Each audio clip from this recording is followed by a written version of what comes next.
turn right earlier. No, turn left. From here to the right.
Nu i-am fundat Florena, am prinde coisă.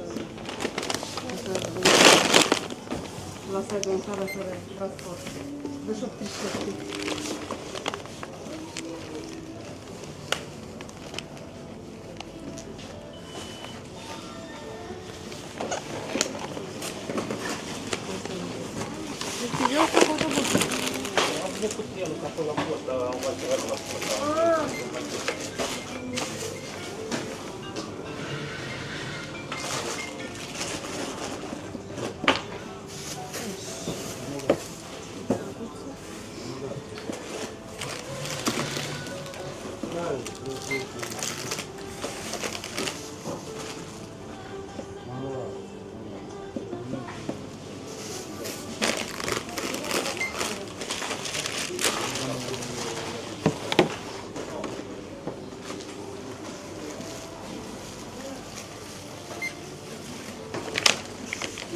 fac ce trebuie să duci.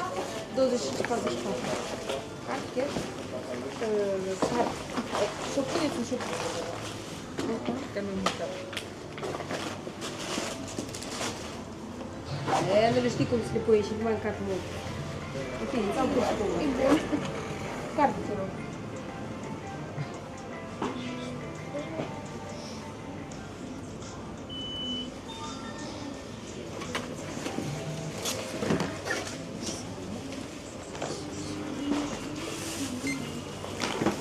Пять пельменей одинаковых. 5. И черешня.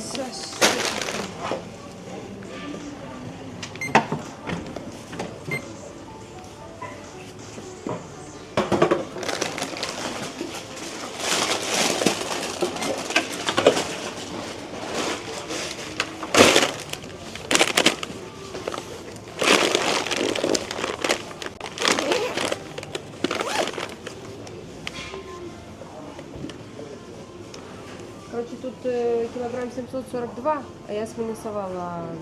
Коробку. Да, 300 сюда. Спасибо. Не знаю, могу что коробку есть. Нормально. 58, 19.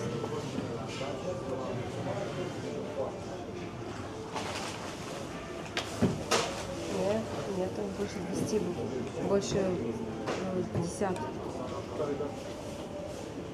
Давайте.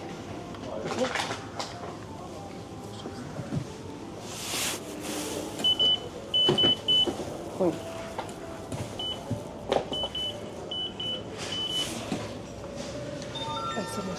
Угу. Спасибо.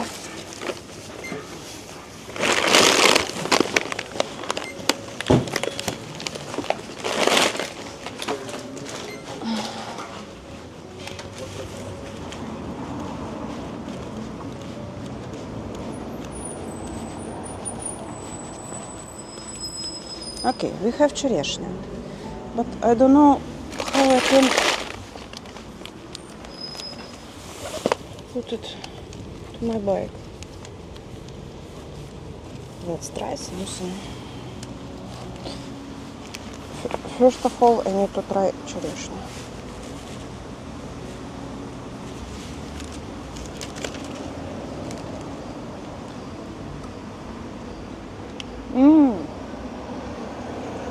It's good. Okay.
Don't fall.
Okay.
Oops.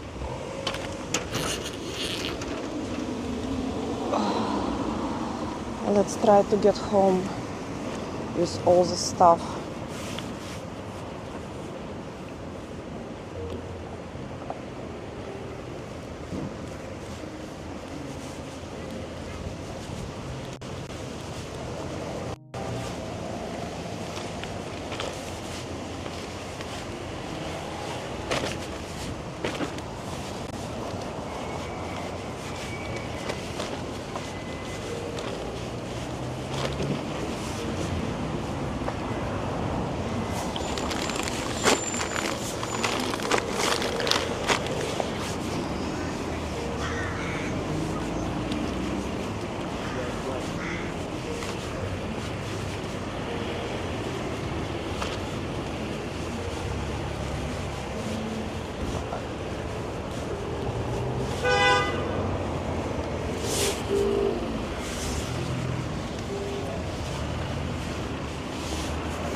Actually, we don't rush, so I can just walk. If it will be hard to ride, because I'm not sure about fixing sweet chairs.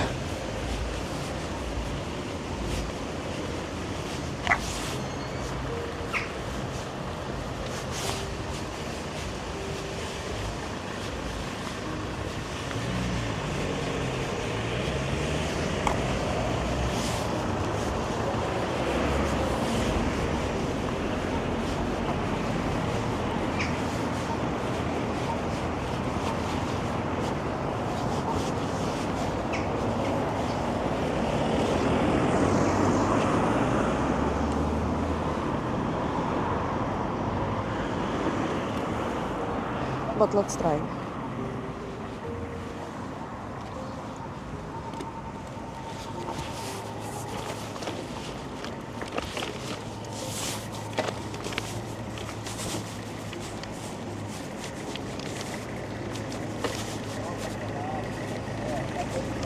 Let's have to turn with all this stuff.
My poor bike.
Let's go. Let's go.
god. Again.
Sligo.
motorcycle?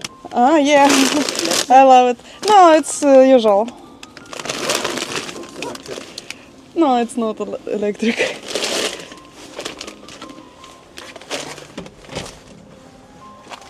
Be right back.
Let's go to the pharmacy.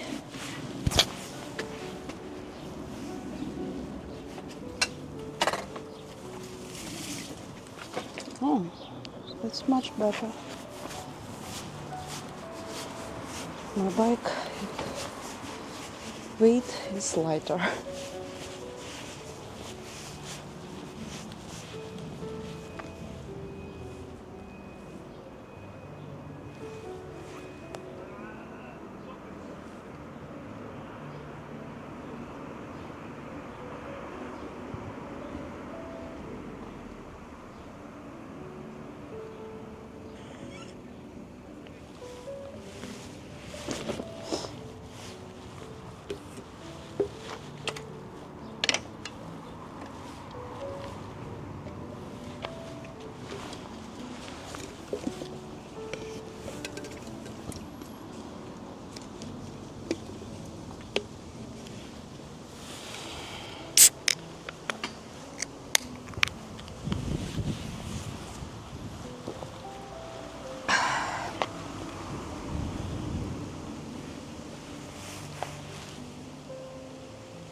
Let's see.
Yes, good, isn't it?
This one, and I have a receipt from site for chemical. Chemical.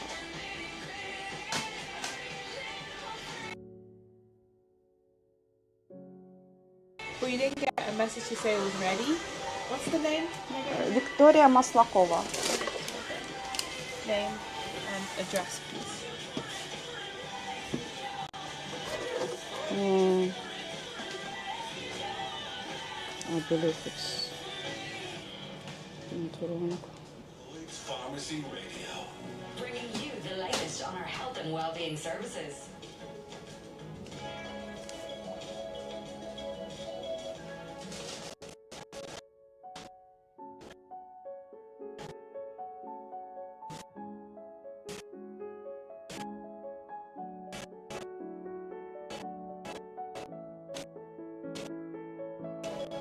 It was a few days ago.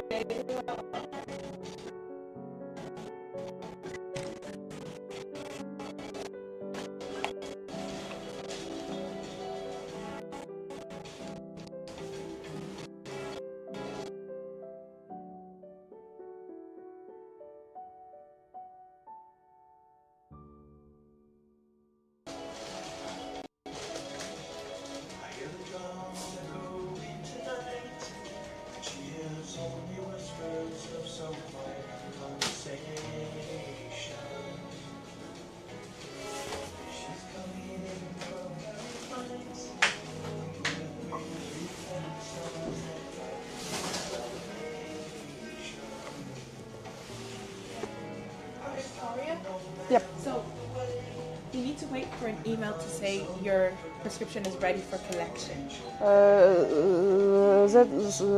They wrote that in the same day. Sorry? Same day. It's wrote here. Same day collection. Same day Yeah. for collection? Yeah. Okay.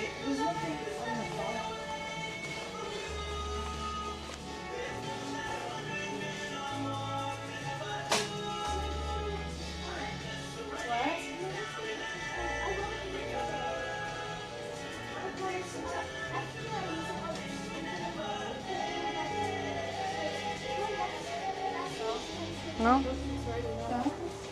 Was the prescription sent to us? No, I want to get this. It's. It says approved, yeah, I know. But nothing was done up. It was 24. Where is the date? The 24th of the 5th. Your request for medicine has been approved. It's approved. That means we have approved your prescription. Well, can I see that? I'll show the pharmacist.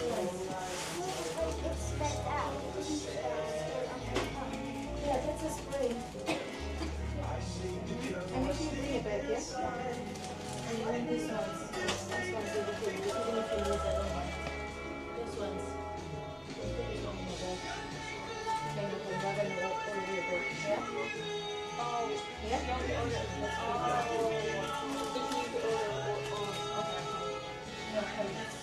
Okay, so when you get this, the prescription, because you ordered the prescription, your prescription, you need to call us and tell us, oh, I can't call because I don't speak English. okay, or come here and say the prescription's ready, it's in my name, and we can check, because we have it, but you didn't call us to tell us you want it made up here. You understand? So what This I is need? a different system. So you got this prescription, yeah, we have it now, so we can get it for you.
Okay, that's it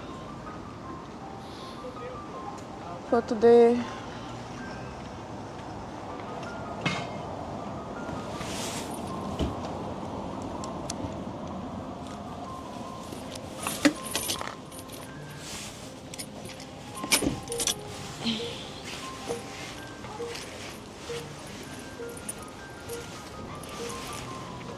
Let's go home. Eating sweet cherry.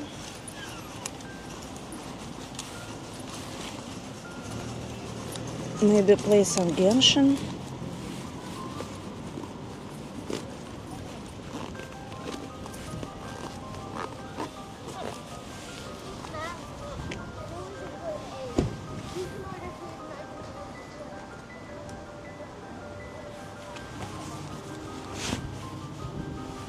It's colder.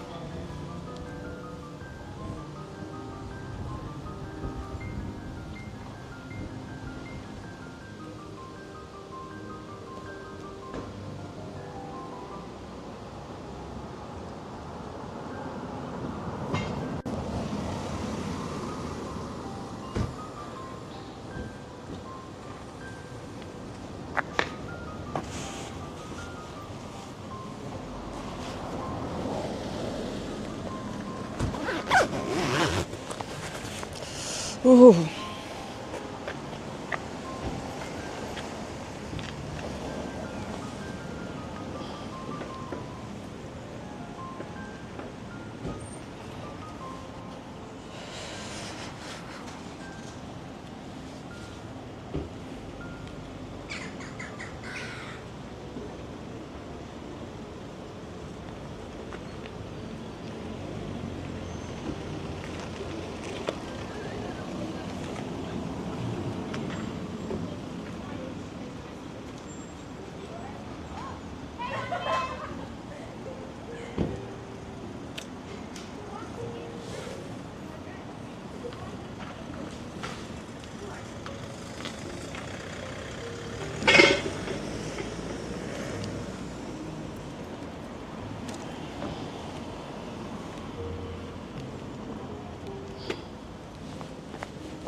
it's a little bit of sun. Was.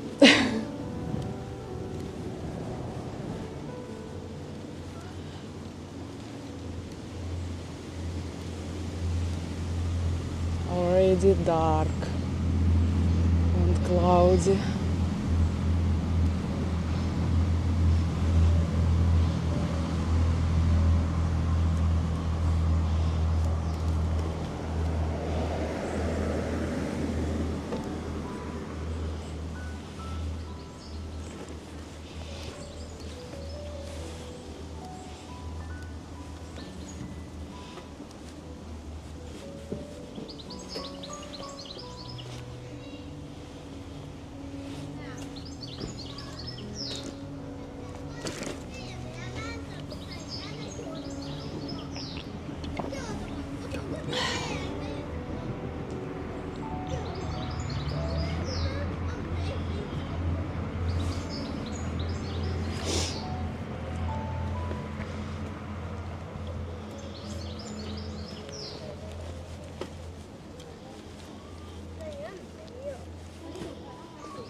Hello.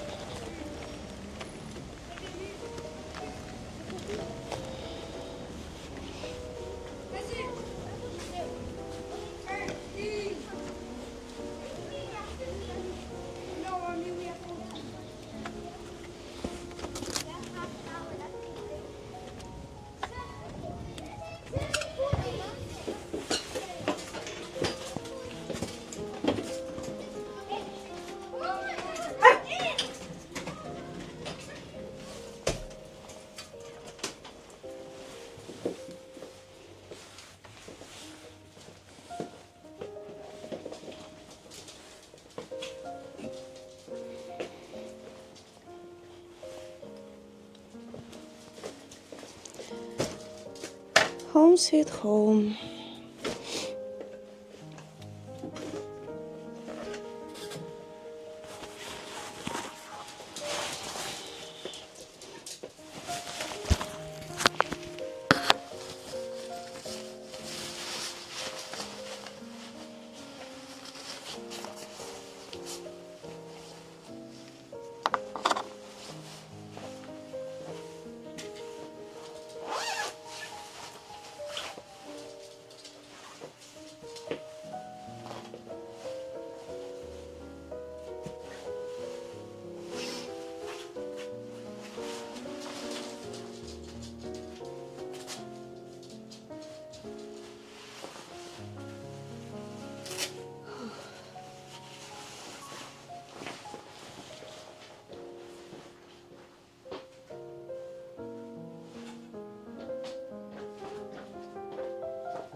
Okay, I'm home.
pressing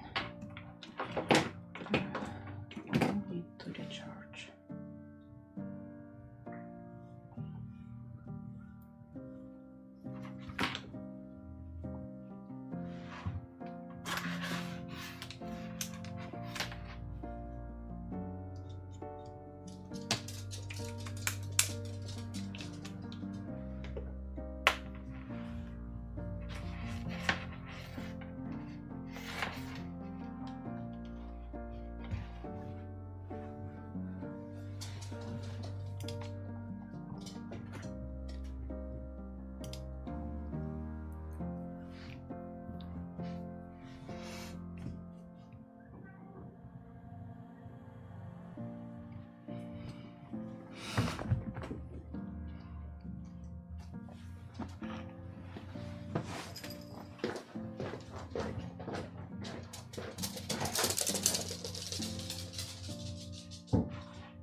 Okay.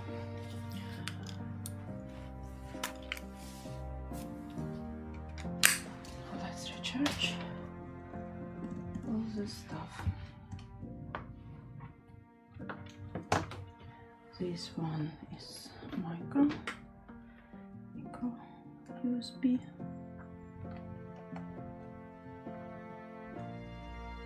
Charging.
And now I need some cherries that we bought.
I need two hands, obviously.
I forgot to take off my shoes.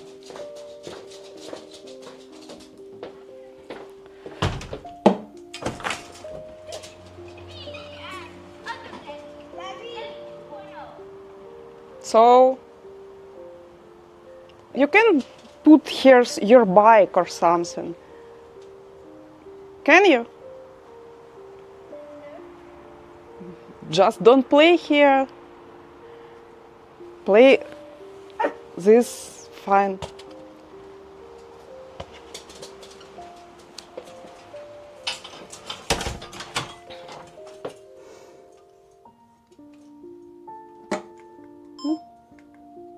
My gimbal don't like.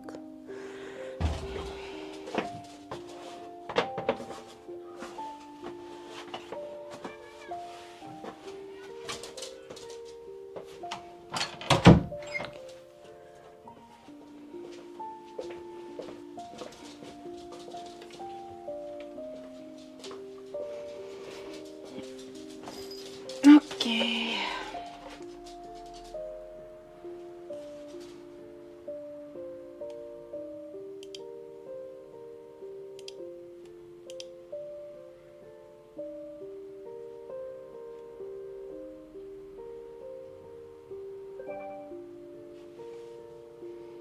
Hi. Hi, R6.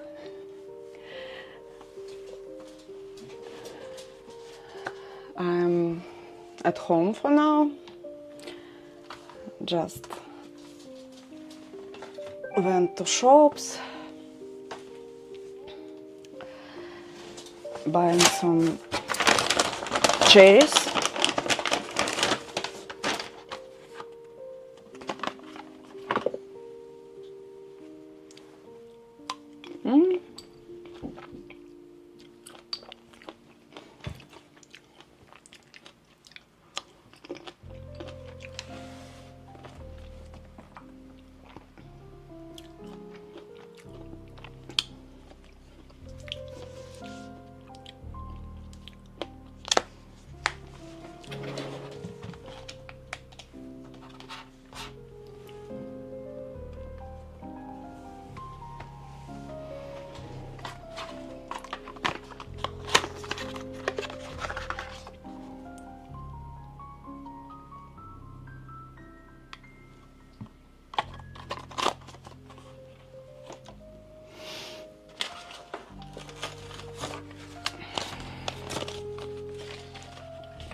This one? Yeah, it's monitor. There is my Discord server.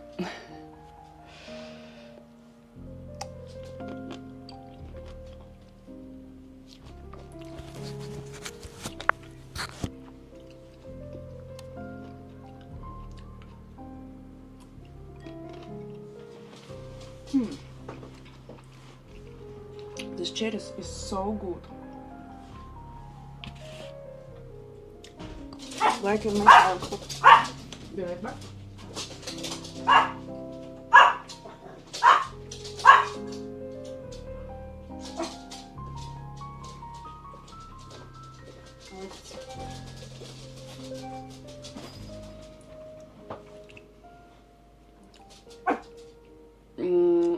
Closer to cherry monitor, Discord.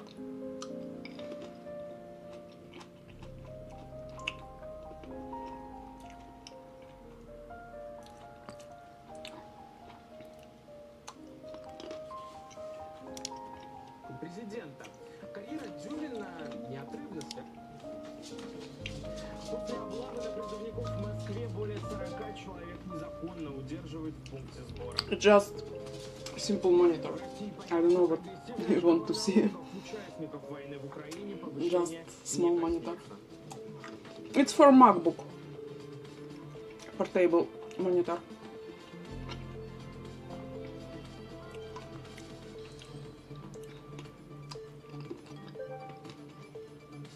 Здесь и сейчас.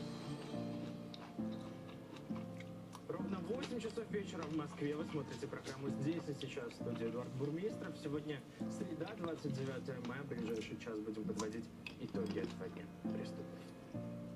Итак, заставляли снимать нижнее белье, довели до слез. В Воронежской школе номер 62 разгорелся скандал после единого государственного экзамена. Ученицы и родители утверждают, что девушек не пускали в аудиторию из-за металлических предметов на нижнем белье. Местные власти и министр просвещения России не увидели нарушений, хотя ситуация возмутила, например, даже Екатерину Мизулину. Подробности в сюжете Валерии Кирсановой. На кадрах с камеры наблюдения школьницы проходят через металлодетектор и собирают копии. Они сказали, возможно, что это пищат косточки от бюстгальтера. Я говорю, вы мне предлагаете сейчас снять бюстгальтер или что? Они молчат. Я в слезах убегаю к классной руководительнице. Я говорю, что мне делать? Я говорю, они вообще там уже оборзели все. И учительница сказала, если ты хочешь пройти на экзамен, тебе придется, скорее всего, снять лифчик.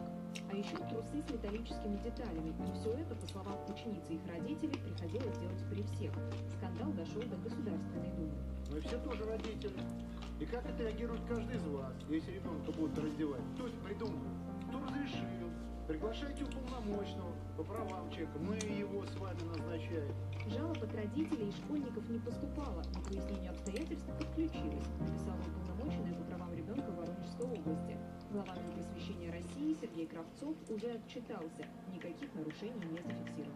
Я подумала, что бы я чувствовала в такой ситуации, но, скорее всего, я просто расплакалась и, в принципе, не смогла сдать какой-либо экзамен. Второй день я получаю сообщения от школьниц, от их родителей, которые с этим столкнулись. Конечно, меня абсолютно удивило и шокировало заявление Министерства образования Воронежской области, которые заявили о том, что Екатерина Мизулина. не были нарушены. Бич. Руководитель пункта приема ЕГЭ заявила, что все время стояла на проходе и никто ни разу не просил не поднимать, не снимать одежду. Сотрудник, который пропускал выпускников, прокомментировал так. Если Вашим реагируют, я прошу выпускников вернуться, устранить нарушения, потому что, возможно, какие-то запрещенные предметы они устраняют и повторно возвращаются через рамку. Также присутствовали вчера члены ГЭК, также присутствовали вчера директор этой школы, присутствовали общественные наблюдатели. Рядом со мной был руководитель пункта проведения экзамена. Также присутствовали представители полиции с нами. То есть сейчас бросили, да, весь негатив, скажем так, на меня. И поэтому то, что говорят, то, что пишут, то, что рассказывают, ну, чего неправда. В Государственной Думе говорят, если все так, как описывает пострадавший, это преступление, но надо разбираться. То, что ясно уже, Министерство образования не справилось со своими полномочиями, говорит депутат Нина Останько. Понимаете, если даже хотя бы один ребенок пожаловался и хотя бы один родитель пожаловался на то, что были превышены полномочия чьи-то, потому что главный в школе это не охранник и даже не учитель. Учитель служат детям. Главный в школе это ребенок. И в данном случае, если ребенка был нанесен ущерб, конечно, тогда мы должны этого ребенка защитить. Вы задали второй вопрос, как избежать этого, да, отменить единый госэкзамен и перейти к формату общения все-таки ребенка с тем педагогом, который все эти годы его учил, чтобы не было стресса для ребенка. Сейчас Следственный комитет России и Воронежская прокуратура начали проверку обстоятельств скандала.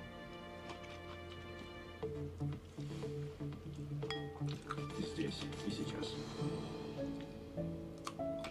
По разным данным, несколько десятков призывников незаконно удерживают в Москве. Об облавах стало известно еще 24 мая. Мужчин, у которых были медицинские противопоказания к службе, останавливали на улицах, в метро. После задержания увозили на сборный пункт. Там призывникам, которых полицейские называют уклонистами, вручили форму и военные билеты. Несмотря на диагнозы, их незаконно собираются перераспределить по военным частям. У большинства родственников этих призывников нет связи. Один из задержанных, несовершеннолетний, его мама рассказала изданию «Понятно медиа», что полицейские пришли за сыном прямо домой. 4 числа, примерно в 16:25, мой несовершеннолетний сын, Углова Иосиф Георгиевич, 2007 года рождения, выходил в магазин за покупками. Когда он заходил в квартиру, следом за ним зашло двое, как сказали, сотрудников полиции. То есть удостоверения они нам не предоставили. У них не было официального ордера для входа в частное помещение. Они просто тупо зашли за ребенком, ребенок не успел закрыть дверь. Мой ребенок москвич, зарегистрирован на 1-й Дубровской. Его отвозят в часть Саратовская область, город Миллера. Это недалеко с Украиной. То есть это почти что граница. Вообще на каком основании моего мальчика отвозят так далеко, тем более у него диагноз. Как стало известно Дождю, задержанных могут отправить в части в Нижегородской и Ленинградской областях. По словам адвоката, мужчин принуждают подписывать контракты. Также родственницы задержанных рассказывают, что которых также незаконно удерживают призывников, пока не удалось добиться встречи с военными комиссарами. Адвокатов в сборный пункт тоже не пускают. К моему ребенку даже не допустили юриста. Есть видеообращение, где юрист подходит на проходной пункт КПП, требует, просит, чтобы ему дали связаться с моим ребенком. Говорит, что вы мне препятствуете, на что ему было отвечено, что мы вам не препятствуем, но и общаться с этим человеком мы вам не дадим. Я планирую написать обращение в Министерство обороны, пойду дальше. Но к нам присоединяется Тимофей Васькин, юрист движения сознательных отказчиков. Тимофей, приветствую вас в эфире «Дождя». Надеюсь, вы меня слышите. Добрый вечер, да, я вас хорошо слышу. Тимофей, насколько я понимаю, вот, например, есть разная информация о количестве призывников, которых удерживают. Кто-то сообщает, что их 15, кто-то, что их 40, до 50 доходят оценки. Какие данные есть у вас? Сколько человек вот на сегодняшний день находится под контролем силовиков? Ну, не совсем, конечно, силовиков, тем не менее. Администрация города Москвы хотят работать с силовиками.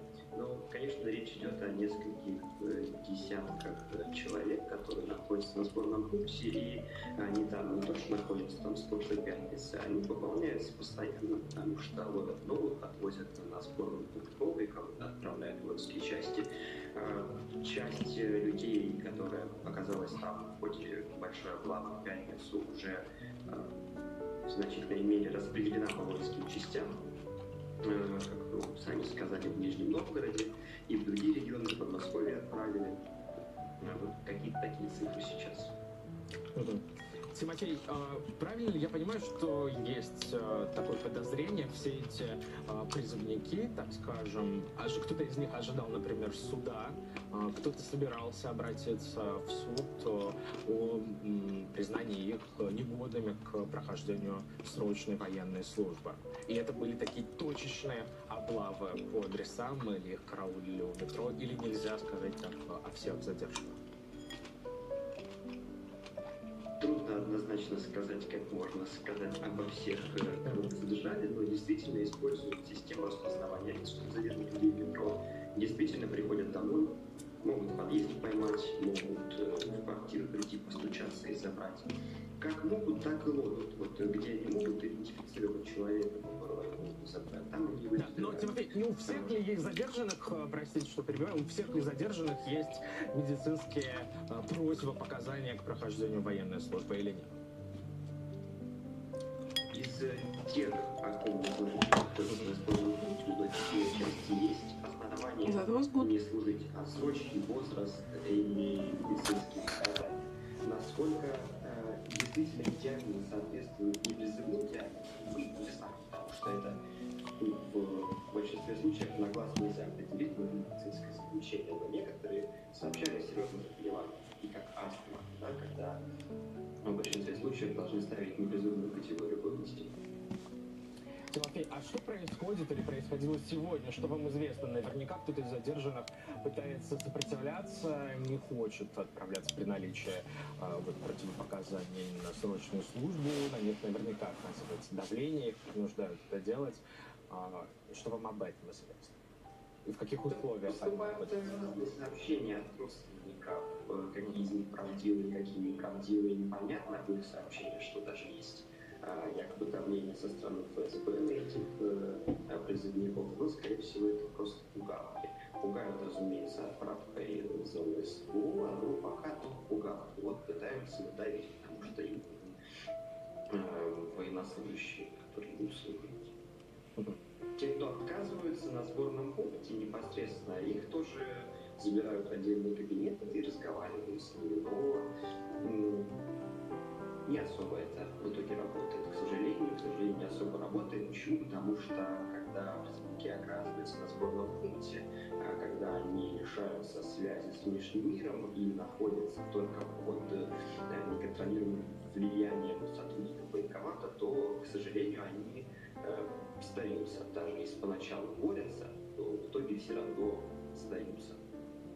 Тимофей, вот в очередной раз, наверное, не лишним будет спросить, что делать в такой потенциальной ситуации, как отстоять все-таки свои права, стоять до конца, если человек вдруг не хочет, у него есть законные, в том числе основания, не идти на военную службу и, не дай бог, в зону СВО, как вы сказали, некоторых пугают и отправкой на войну. Да, ну, справедливости ради вряд ли кого-то отправить на войну, пока таких прецедентов не особо много, если не учитывать гибель срочников на приграничных территориях. Что касается защиты, хочется сказать, наверное, что самым эффективным будет сменить прописку и писать на учет даже военкомат и Москвы. Потому что в Москве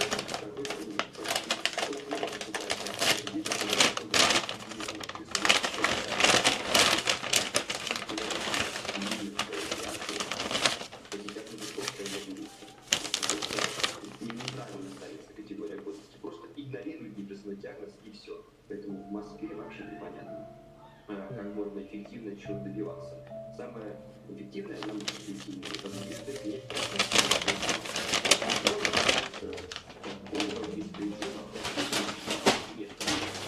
просто не позволяет в регионах в таких объемах ловить призывников. Но и если уж люди прошли призывные мероприятия в Москве и их призвали, они планируют обжаловать, то лучше незамедлительно постараться обратиться при наличии медицинских показаний, обратиться к организации медицинских, которые проводят независимые военно-врачебные экспертизы и делать незамедлительное заключение, и с этим заключением уже идти в суд, потому что если такое заключение будет, и вы с ним пойдете в суд, это поставит суд во многом безвыходное положение, когда будет доказательство, которое свидетельствует о наличии непризывного заболевания, то у суда не будет другого выхода, кроме как с вами согласиться. А просто так идти в суд и пытаться Thank you for follow. Cool Nelson. Hi. В Москве суды отказывают призывникам, которые обжалуют решение о призыве, в мерах защиты. То есть призывники просят суд призывать на военную службу, пока идет разбирательство.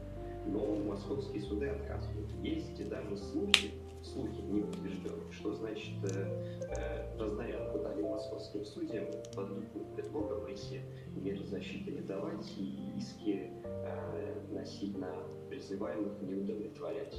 Вот, так что, возвращаясь обратно, лучше менять прописку. Просто не в Москве стоять на учете.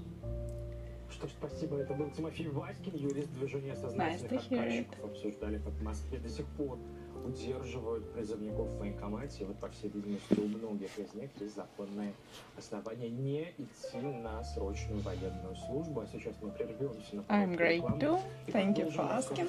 Главные новости этого дня. Оставайтесь.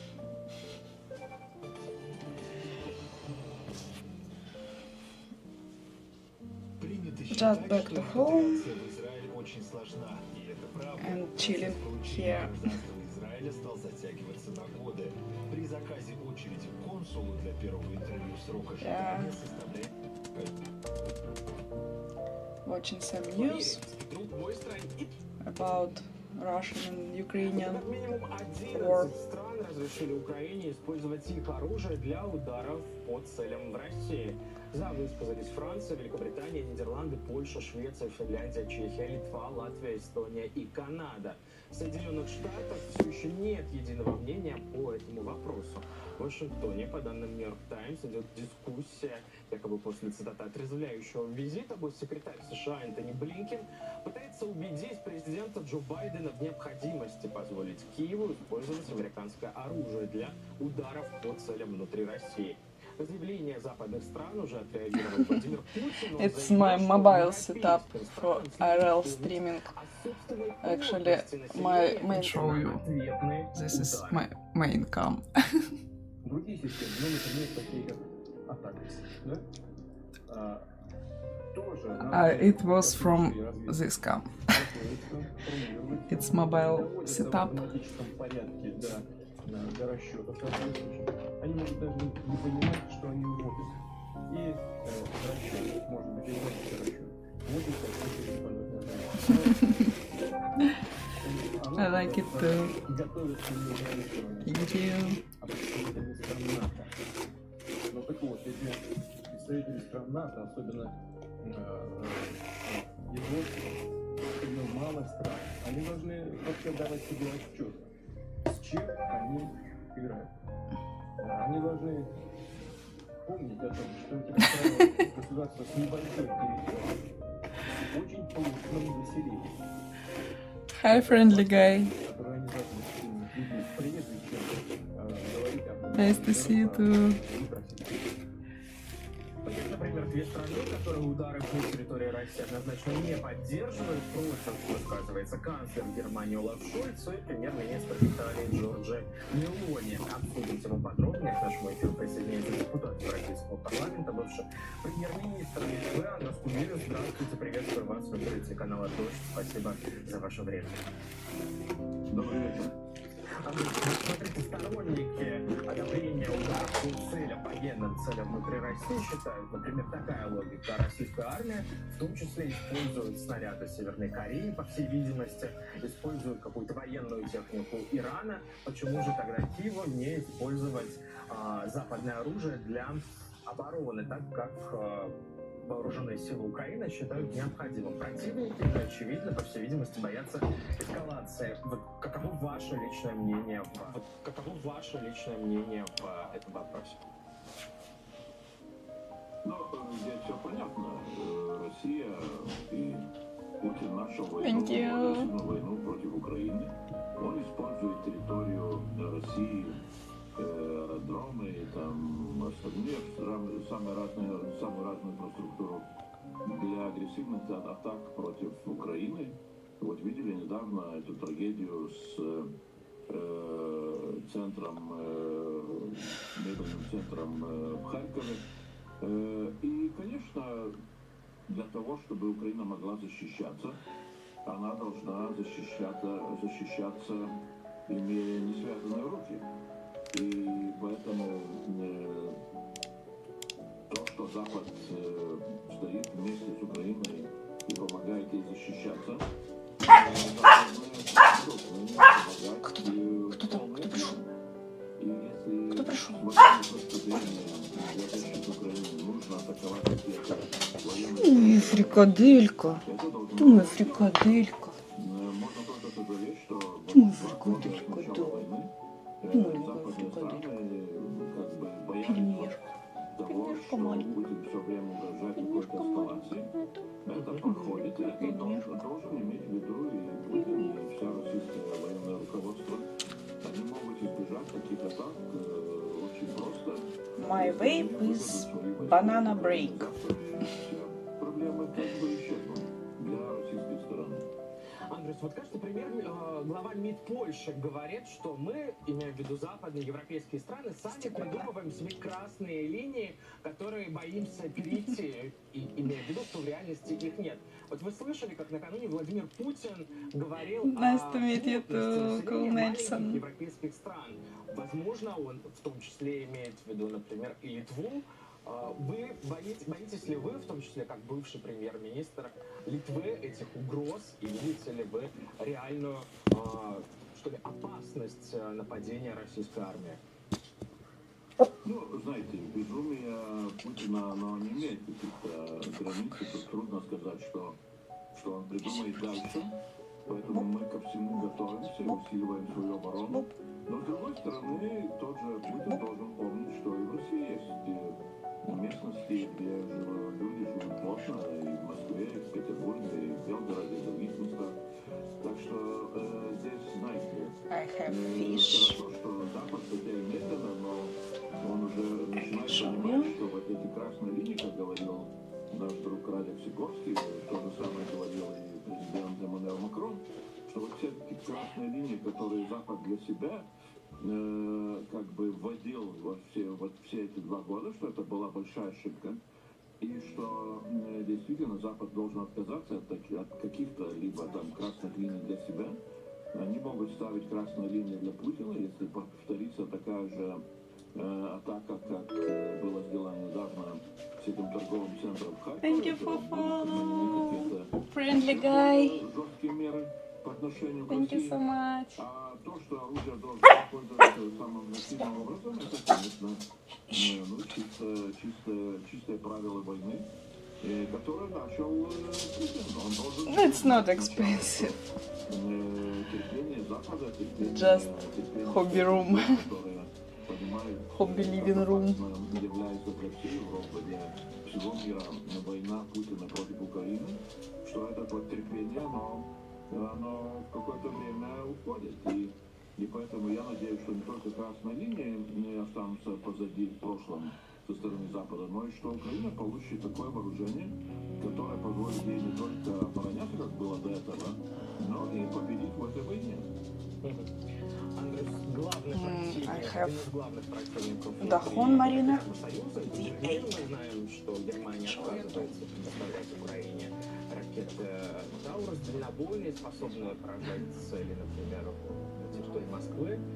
Как, возможно, другие западные союзники Украины убеждают или планируют убеждать Берлин?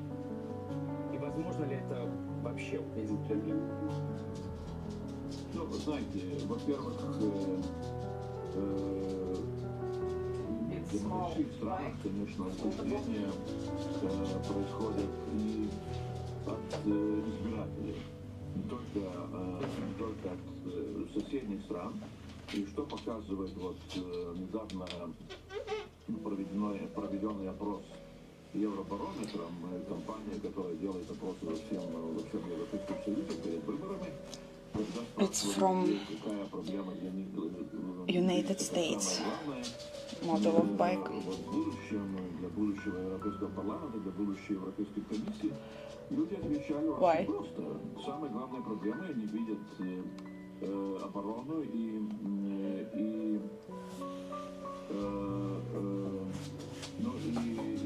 все, что связано с войной против Украины. И поэтому мы видим, что политики в разных странах говорят как раз перед выборами о том, как важно помочь Украине, что это связано действительно с обороной всей Европы. И в конце концов, в Германии мы видим и политические процессы, популярность партии канцлера Олафа, оно идет вниз, популярность социал-демократов идет вниз, а популярность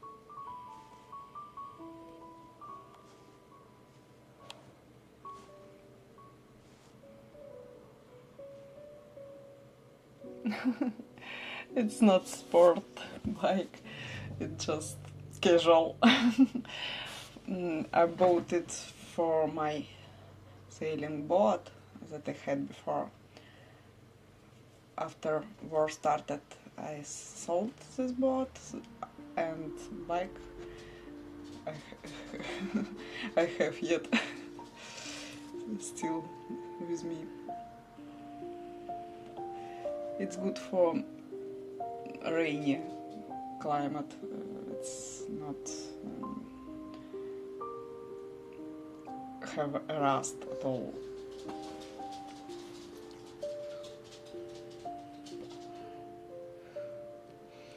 Thank you.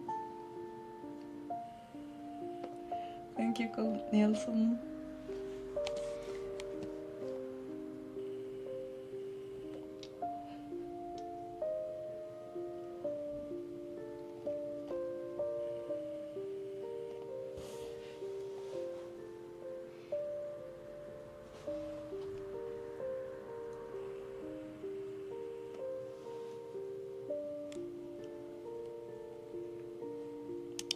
Let's watch. This week I will only be cleaning my toilet with blue cleaning products. I find you very rude. Dude, it's snappy! Trish. Hello, Yaya Ding Dong. Welcome back, my Kinder Chocolate Lebkuchen. In the last video we ate noodles, and in this video... How far can I go? bring it in. What could I do if I was Actually, truly in the... I like Perfect World. It's old game RPG, and some days I play Genshin, but not too much actually.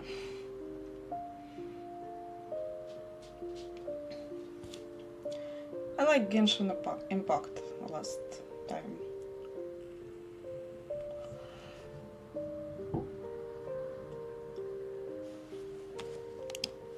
Moment in the moment. You? What games you prefer?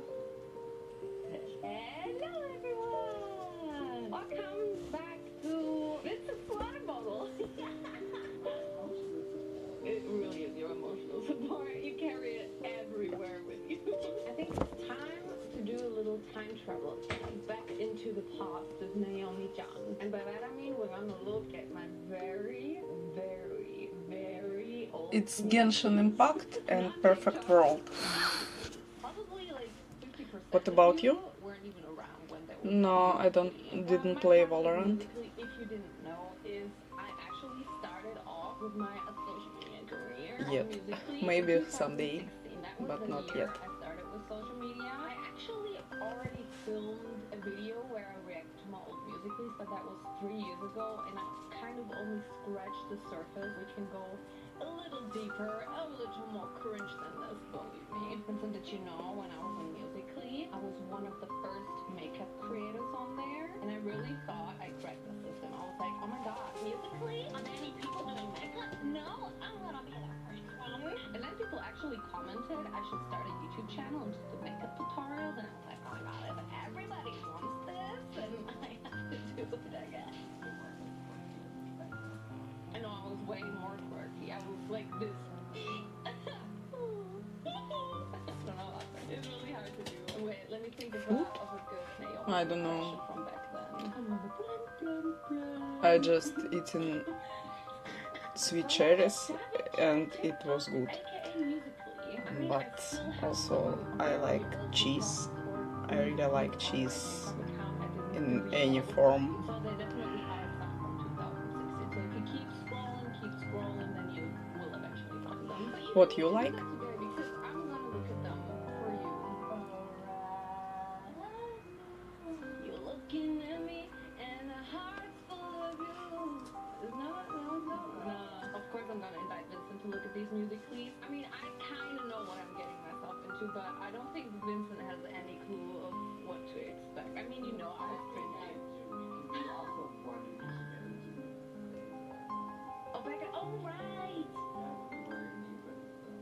Oh, back then. I called you to tell you to start. My toxic trait is to think my music clips were good back then. Kakashi lost his hair. He was bald. Let's scroll a little bit.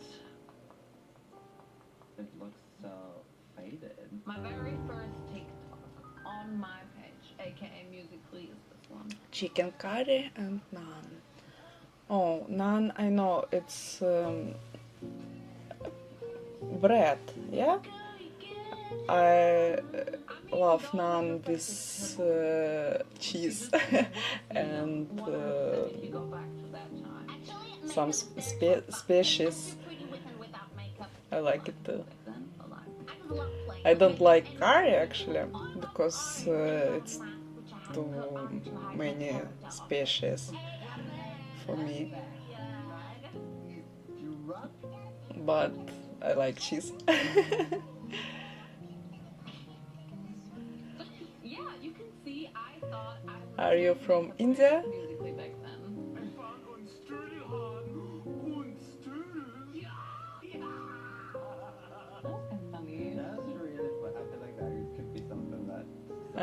Just like food from India.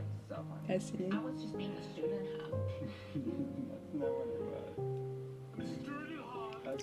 Oh, Singapore. Cool, cool. I heard a lot about Singapore. What is that outfit? Have you ever worn But I never been there. This was my go-to look. Damn, I was skinty. I never straightened my hair back then. I didn't own anything to do with something. I mean, you did some curly curl. Yeah, I owned a curling iron. Okay, let's get to my singing music, please, because I got into this. Yeah, it's my real life on vlog. I'm gonna be a singing one.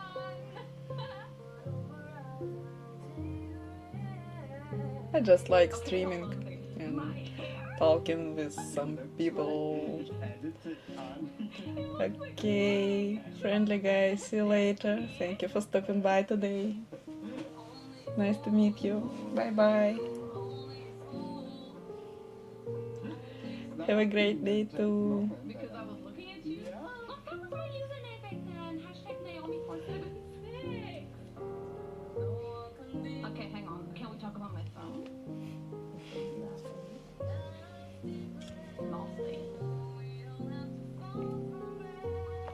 That's it. Yeah. Buy my single. That comes out in 2021. I was using my... What year are we talking? 2016. Yeah, we're in 2016. Yeah, that's the one I was talking Do you remember Hello Fine Day? Oh, no. I cannot believe I wrote Fine Day on... How can... Anyway. And you probably posted it on a Thursday. Disgusting. Hello Friday. I've been waiting for you for a long time. You just say, will my life get down and My legs are tan. Very much so. I told you this was my go-to outfit. Oh. And then you all did. That was actually a challenge. I didn't win. Yes, Sledgehammer. Oh. There's no sound. We're gonna sing it. Just another ring on this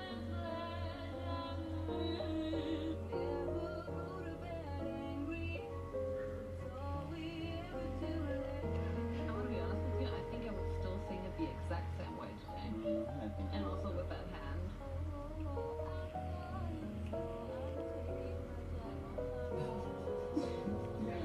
That's the one I was actually talking about. It's about art for my channel. Let me guess. But I mean, I've deleted the bad ones. Every time someone breaks up with me, I just tell myself it's because I'm way too beautiful to be with them. I just sit back and look in the mirror like, yo, wait, Yeah, that was my thing. just be careful. Promise me no promises. We were in it to win it. That was, I think, also a challenge, right? Hashtag no promises first look. Let's just create this hashtag again and do it again. Oh, nah, nah. Just be careful, nah, nah. Nothing simple, nah, nah. Promise me no promises.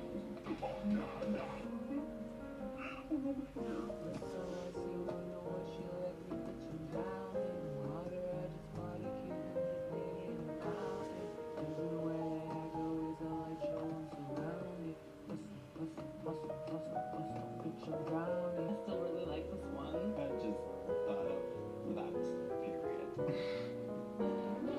You would like do your makeup and then I see. It's cool. I don't need it yet. Thank you. You were not allowed in the kitchen? I was not allowed to see you do your dance.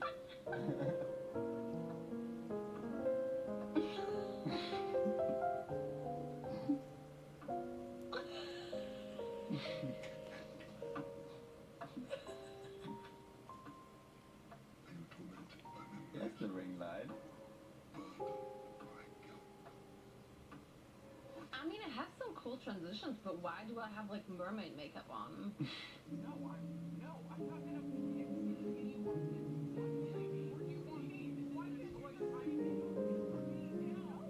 What are you saying?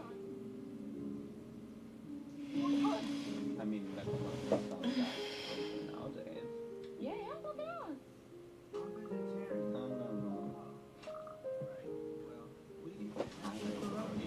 And have whatever you like. I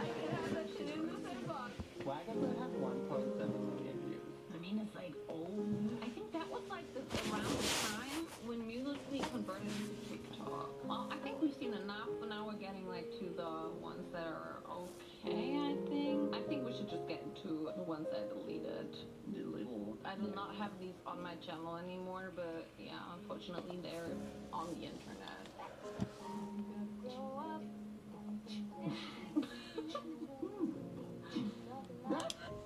I'm about to spend $20,000 in the next 5 minutes buying the most minimalist tech on the planet, so that we can find out if it actually does turn your life into a Zen paradise, or if it's all just a fancy way of charging you extra for stuff that actually does less. Minimalist laptop. HP Spectre 4. Seems like it transforms into so many different form factors. It's a laptop that's all screen. What about the most minimalist TV? What is this? The LG Easel TV. Oh, it transformed between two different stages. When you see it in images like this, it's definitely the kind of vibe I had in mind. 5,899. Wait, LG does a briefcase. It's a 27-inch touchscreen. A cinema experience wherever you go. Is that a dumb idea or is that a really intelligent idea? Well, I am having a whale of a time here. LG has a table that is also an air purifier. I mean, this is absolutely beautiful. Oh, it has color options. No. No, they haven't bought 8 versions of their hyper-minimalist aero furniture. Oh god, that is awful. I'm going to pretend that doesn't exist. I'm just going to buy it away. Okay, let's get something non-LG. That'll be good. Phone? Oh god, that's awful. What pipe are you mean? I don't really understand. I have all animation that I need. I have all graphics that I need. I can do it myself. I have ChatGPT and DALL-E, and I can use it, so thank you. I don't really need any of this. Really basic. You kind of assume that when it's got a black and white screen. I'm not sold on this, but I also think there was enough hype around the launch of it that it feels wrong to just write it off. We should try it. Let's do minimalist speakers. Audio is always my favorite part of these videos. The Samsung Music Frame, a speaker that blends in beautifully with your home, designed to look just like a picture frame. It does look incredibly huge. So it looks like Bang & Olufsen's pretty big in this space. Oh, this is interesting. They're featuring it in a bookshelf next to books. I have Canva, at least. I can use Adobe and the Wheel 2 plays records. I just don't need it. All the technology is sitting underneath the record, and that's all you see. That is minimalistic. It looks like they've compacted so much technology that should take up so much space into a tiny little piece, but still does the same Thank you for understanding. That's true minimalism. At least that's what I Oh, the company actually has different tiers. They've got the white wheel and then the black. We reserve time to hand build just 5 to 10 of these per month. This is so unbelievably exclusive. Kitchen gadgets. Oh, there's Bermuda products. Bermuda makes a teapot, lightweight, and perfectly sized. Doesn't need to be any bigger. They also do a toaster, which we already have, and then the brew, which is coffee. Oh wow. So this is actually the temperatures that all the different steps of making coffee have to occur at for the scientifically perfect coffee. That is a lot more than your typical espresso machine. Xiaomi makes a smart cooking robot, your master chef that allows you to effortlessly enjoy a variety of delicious foods. Whereas it's been my whole life, it's basically saying that it can do Sounds all so of your good. kitchen functions in one machine. Yeah, if we're saying the entire purpose of minimalism is to get as many functions as possible into one device, I think we have a winner. Oh, Yanko Design. Completely forgot about this site, but I realised this is literally what this video is, and I definitely should have just started with it. Eliminate the middleman and eat on the very thing you cooked your food on. This is speaking to my soul. There's a battery-free aroma diffuser. It just looks so tactile and satisfying. And then there's a spork. That looks terrible. Oh yeah, zero-tolerance machine and desk toys. It's basically Zero-tolerance toys machine. that are so precisely cut that you can't actually see the Sounds seams. crazy. Like when you put them together, it will just look like one continuous object. $100 though is nutty for a tiny little toy. It's actually really funny. Like 50% of minimalist products are just named the something. Like, yes, we get it. You're very cool and efficient with your words. Oh my god, look how it opens. That is cool. Final thing will just be if there's any kind of minimalist workout equipment. The R2. Hot sale? Whoa. It's a treadmill. literally just the treadmill. It's absolutely awesome. And it folds, so you just tuck it away when you're not using it. Why are they giving me a kiss? The product looks good, so that's the important thing. Oh, they accept PayPal. Good. Just on the off chance I get scammed. Hey. That's probably fair. 9 days is how long all of this stuff took to arrive. So, I mean, wait times are minimal. Oh, and also, we have found the most peaceful property ever to film this in. Very exciting. Come, let me show you. So let's go roughly from least expensive to most expensive, starting at $70 with the frying plate, which is either genius or terrible, and I haven't worked out which yet. Okay, not a great version. Are those oil marks? Now, in theory, this is very me. I am so the kind of person who would give up some eating comfort to be able to have less washing up to do. Wow, these are going to be some oily eggs. But see, there's two things that would normally stop me from eating my meals directly from a pan. One, because I might burn myself, or the table that I've eaten from. But also, two, that by stabbing it with a fork, there's a very good chance that I am actually taking off the non-stick coating and eating it. So this is uncoated for that reason. But then, does that make it a terrible pan? Okay, so even without a non-stick coating, it is actually pretty non-stick. The ends of the egg do need a little bit of time. But this is the key feature. So with one hand, I should be able to slide that back. Take it off. That's my plate.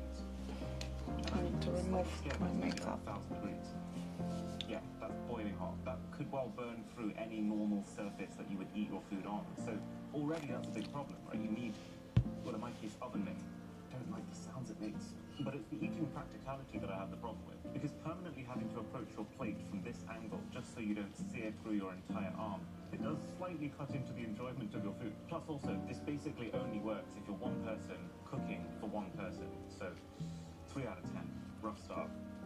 The zero tolerance machining toy kind of fascinates me. I mean, the idea of paying nearly $100 for a fidget device feels crazy to me. So what on earth could it possibly do that makes it worth that? I mean, from a technical perspective, this is quite impressive. When these two parts do slot together, the seam does actually basically disappear.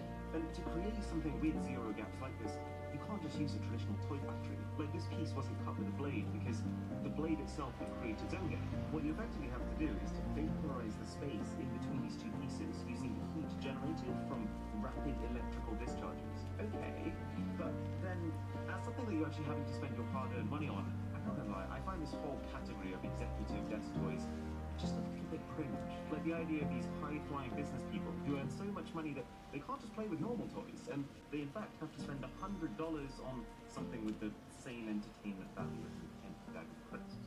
And this is actually the other part of the problem. Because this thing is so precisely machined, once this piece comes out, it is stupidly hard to get it back into place. It genuinely only goes in if you precisely match the direction of the grain on both parts, and then does that mean I stop earning money? Because that's really all my time comes from my fidget toy back together. I think it actually has to be a 0 to 10. Technically, by their own admission, I'm much more hopeful about the players. I fully remember when this thing launched, and people all over Twitter went pretty bonkers over it. It's this very strange blend of retro gaming console, but instead of being made with cheap, creaky plastic like most consoles are, premium hardware. Oh yeah, and crap. This thing's tiny. This is definitely among the smallest mobile devices I've ever used. Whoever's posing in the photos on the website has extremely small hands. Also, the crank actually tucks into the body of the device. That's pretty cool engineering. You know, when I first saw this thing, I thought this was how you charge up the device. I'm actually very glad that's not the case. That would be a nightmare. This is actually one of your controls to be able to play games with. I will say it is a very pretty piece of tech. Surprisingly so. The buttons feel really satisfying. The screen is only black and white. It gets noticeably more readable as I tilt it up towards the light. But anyway, the most important question on my mind is it fun? Okay, so the UI is definitely much more responsive than you expect it to be based on how the thing looks. It does feel like it's running at a full 60 frames per second. Yeah, it's got really smooth animations, but really retro graphics. So it's got this weird past meets future vibe to it. I don't know how I feel about this crank, to be honest. Like, I totally respect the need to be different, but it's just making my hands ache. I can't imagine this being the way that I want to play games on, like, a long airplane flight, for example. Let's try casual burden. Oh, this is really weird. It turns the device into a camera, and then you use the crank to focus that camera. So I'm unfocused, and then I'm focused. one thing this unique control scheme means is that you're definitely not playing games you've ever played before. This isn't like a retro emulation device, and I just don't think it's for me. So there's only 2 games on here right now, but the way this works, which is actually quite cool to be fair, is they stagger them. So they give you 2 games every week for the first 12 weeks of owning it, and that's all included with the price. I guess they stagger it to let you appreciate each game before giving you the next one. But it's just, playing on something like this really makes me realise that me personally, I actually don't want minimalist in my games. I want more buttons, I want more power, or failing that, just multiplayer. And I think for more people, something like the new Mini Plus has much more appeal. So this is something I only found out about a couple of weeks ago. So when you boot it up, it is basically every single retro console, and then you click into one, let's say the PS1, and there are so many games, it is just nutty. One of my favourites growing up was Crash Team Racing. Shoulder buttons on the back, it is genuinely the entire PlayStation 1 experience. And I'm not even super sold on this. I'd still rather play something like the Nintendo Switch with its modern games, but I see it. I see the merit of something like this, whereas I really struggle to see the merit of this. The no battery scent diffuser is, well, I guess it's the minimum required tech to achieve diffusion. I gotta say, I'm very much enjoying the unboxing experiences so far. I guess it is one thing that you can bet on minimalist, design-led companies definitely getting right. It's quite nice to see a product that isn't actually over-engineered. Like, this uses really simple physics to the point where you can actually see the entire process in action. So, essential oil goes in the battery. Obviously, I think eucalyptus is the only right choice. Oil goes behind the fan, lights the candle, and then essentially this glass tube is going to direct as much of the heat energy from that candle onto the steel surface at the top. And then hopefully that heat energy is going to be transferred over towards the fan, which can use it to then start turning and diffuse those oils around your room. Sort of twinges of movement. Oh, look at it. Oh my god, that is beautiful. Something so elegant about the fact that there's no batteries, there's no cables. I made that happen with this little candle. The only question then is this all theatrics, or is this actually better than sticking oil in a candle and just lighting it? Okay, so let's stick this in one of the rooms, like that. Oh, it really is pretty. And then in room number 2, it's going to be just the candle, and I'm literally just going to pour drops of oil on top of it. And what the other diffuser was saying is that doing it this way would cause the essential oils to burn, and therefore not actually preserve their scent. Let's come back to it and find out.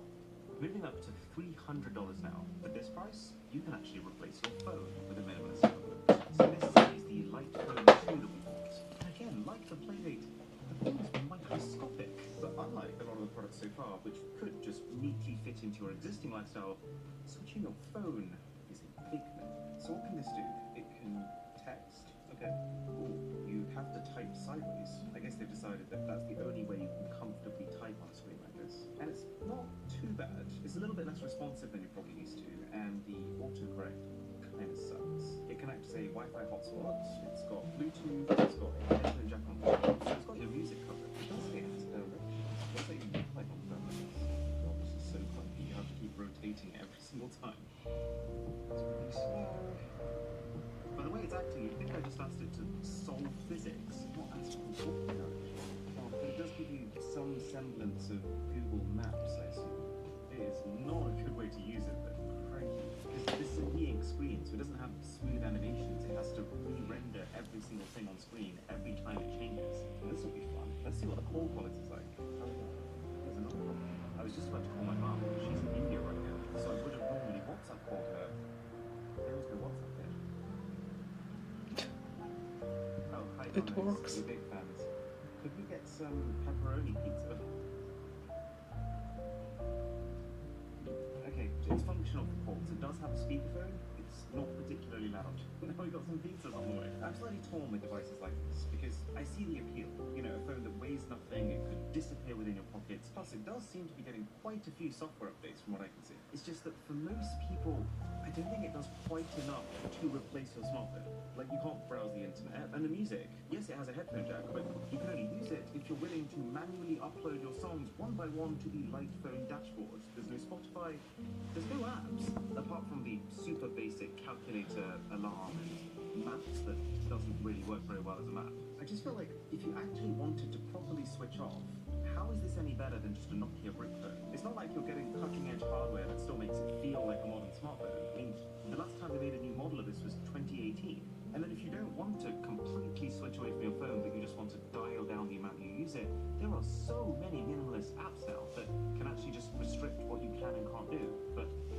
to a sensible level instead of downgrading so hard that you might not actually be able to contact someone that you need to. Feels like a 4 out of 10 to me. Now, I still can't quite believe I'm saying this, but what costs even more than a phone? Well, the teapot.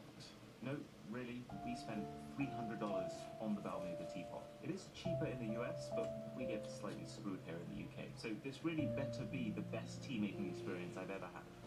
Now, there's a couple of problems that they're claiming to have fixed here compared to a normal peasant kettle. One is the design, and yeah, I mean, it's pretty hard to argue with that one. This is our $10 kettle, and compared to that, it definitely has a much nicer stone-like finish. Everything snaps into place in quite a tactile way that feels very secure, and also the fact that I feel like I could rub this for a little bit and get 3 wishes. And while obviously no one needs a pretty kettle, no one needs a neon tube filament-style bulb as your indicator, I can see why people would want one. Now, there's a lot of people, and I am one of these people, who really enjoy the ritual of making tea and coffee. There's the slow grinding, the gentle pouring, the sights, the smells, the sounds. It's an experience, and I think this is designed for someone who appreciates that. Soundboard is kicking off right now. I feel like, relative to it, it makes the Balmuda sound silent. Oh, wait, what?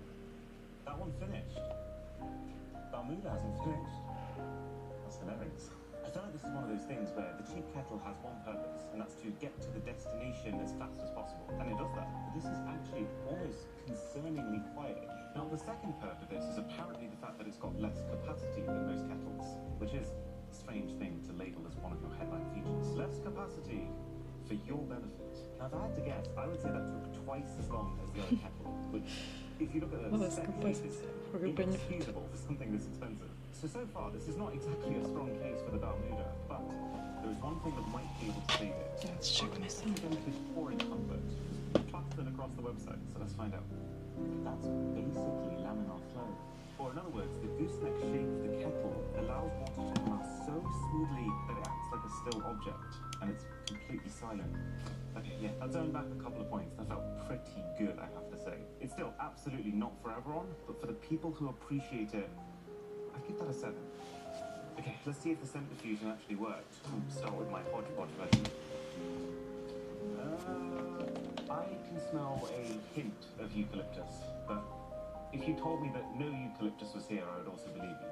Okay, now for the fancy pants lay aroma diffuser. Oh, that's quite immediate, I can notice it. It's not a massively strong eucalyptus smell, but it's almost got this smokiness to it. It's definitely made more of an impact to this room than the candle alone, which, if you combine with how obscenely aesthetic it is to look at, I think earns it a 9. One thing with Balmuda, they are a Japanese company, so it's pretty hard to get their stuff here. And that seems to be a bit of a theme with high-end minimalist tech. There's LG's Aero furniture range as well. There's Hong Kong and Singapore only. Maybe there's just more demand for minimalism in East Asian countries. I don't know why though, because in concept, I feel like this could be useful for anyone. Like, I have a ton of allergies, and they are constantly working together to keep my nose at 99% congestion throughout my sleep. So I have one of these massive filters in my room just sucking out those allergens and the dust. I think a lot of people could benefit from filters, and I think they just don't use them because they admittedly do look like monolithic garbage cans. But this... so you can order pizza on your light phone too. What am I doing? Sorry, I was saying, this is a table. This is the entire purpose. So it's got a full-size HEPA filter inside. That's good. I need to make sure I actually unbag it before I start using the filter. It's got vents all around actually to take in particles from 360 degrees, which is also a plus point. There's also, funnily enough, in this box here, a UV light that kills bacteria on the fan blades. So whether or not the air coming in is clean, you can be sure that the air coming out is clean. One thing we need to test is how loud is the thing. Okay, so there's different fan speeds here. All the controls are on the bottom as well, which makes a lot of sense given that it's meant to be a table. So that's at maximum. It's pretty loud, but that's okay. You actually want your purifier to be able to go high. What I'm more interested in is what would be the average normal operating volume. Wait, is this still on? Yeah, it's definitely on, but all you have to do is to move 1 foot away from it and it's pin drop silence. I don't actually have a pin to test that, but one thing you can rely on me always having is a SIM ejector tool. I heard that. Oh yeah, and this is also a wireless charger, just telling me 1 hour 24 until I'm back to max battery. So it's not the fastest kind of wireless charger, but it's also not the slowest. Oh, and also, there is actually a ring of mood lighting underneath. I mean, as much as I don't love the idea of having a whole extra app that I need to control, the actual lighting itself transitions very smoothly, although the app is a little bit slow. And I suppose the other, probably more underrated benefit is that if you turn up the setting, it's actually just a fan too. It's actually kind of refreshing to stick my hand in. It's getting a very strong 9 out of 10. I know. That could have been worse. At $400 then, or the equivalent of $625 if you're in the UK, you're seeing a theme here, is Samsung's brand new frame speakers. Now, I'm not personally someone who minds the way that speakers normally look, but I can also see the appeal of what's effectively promising invisible sound. So we can actually put the easel TV where I'm sitting when we get to that, but for now, let's focus on this. So first impressions, extremely heavy, bigger than I was expecting, and also thicker than I was expecting. It's also a little disappointing that this is literally just paper. You know, when I first saw it on the website, I thought, oh, maybe it's a screen that will allow you to put anything on it, or at the very least like a backlight so that it brightens up your image. It means that really, there is no tech here apart from the speaker, which just means it's a very expensive speaker, and it needs to prove itself. But one of the more appealing parts of this is I should be able to play music and then just tap somewhere. The app is telling me to press the volume down button. I am pressing the volume down button. Oh, something went wrong. Yeah, this is just not working, and the app sucks. I think we're just gonna have to do this over Bluetooth just to hear the sound quality, if nothing else. Oh, here we go. Oh, oh. So one's working, and I think we're just going to have to take it as is. Let's see how it sounds around the room. So one thing it does really well is the volume fall-off is not high at all. It sounds almost as loud here as it did when I was sitting right next to it. But the sound is... it's just okay. It's good amateur sound, but you're not hearing those glistening high notes that you might on higher-end speakers. But there is one thing that I am very interested to test. So on Samsung's website, one of the things they said about these speakers is they have AI enhancement technology to make voices sound better. And I know most of these AI features are just marketing blip, but this one is interesting because I'm listening to a lot of high-end hi-fi sound systems over the last few weeks, and one of the things you notice is it doesn't actually matter how high-end those sound systems get.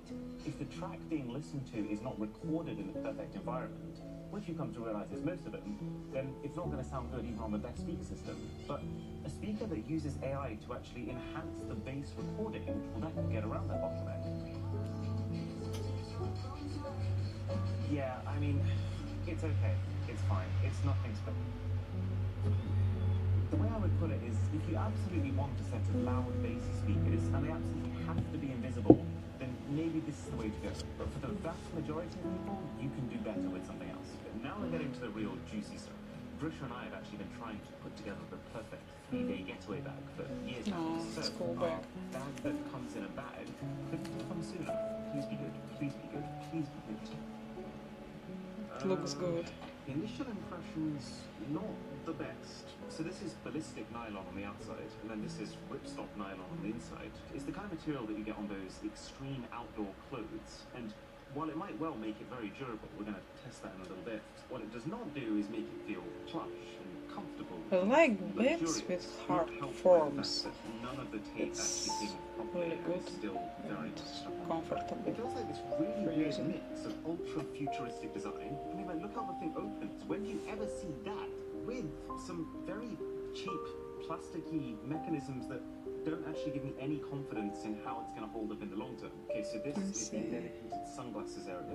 I love the idea of this, but then there's no safeguards in place, which means that if I just, like, tip the bag upside down and try and open it now, yeah, look, it doesn't open properly. There's quite a few well-positioned pockets. So there's one here, which is a nice one for passports. There's one down here for something you don't want other people to find. And then this is quite cool. They've actually carved out a physical area for bottles, but then covered it with a stretchy fabric, so it looks flush when there's nothing in it. But then if I put the drink in, it kind of nestles itself around it, which is pretty neat. You absolutely cannot knock the fact that there are lots of cool ideas going on here. Even just the fact that they advertise this as being a dock for your laptop. Open it first, and then you probably need something to lean on. But even if I had that, it's like a vertical work setup. This is not how I would choose to use my machine. And then you're also banking your entire laptop's health and safety on some very unassuring foundations. But the durability feels like it's meant to be the biggest selling point. So sunglasses, playdate, got some clothing and a notebook in the main pocket, and then in place of my MacBook, a plank of glass. Just because I've been burned very recently. Literally 2 weeks ago, I dropped my actual MacBook while it was in a bag that I don't think is nearly as secure as this. So the entire hinge is now misaligned, and it's extremely sad. So Lock it up. And then this right here is a double lock. They call it the two-factor authentication. And it does kind of work, but it's another one of those things where if it's halfway along, you can actually still open the bag. So I wouldn't trust it with anything. Let's put it on. Ooh, okay. A couple of things actually. So the straps feel like memory foam. They're actually pretty nice as far as straps go. And one thing the bag is doing quite well is taking a lot of the weight off my shoulders. Like, this doesn't feel nearly as heavy as it should, considering how much stuff is in it.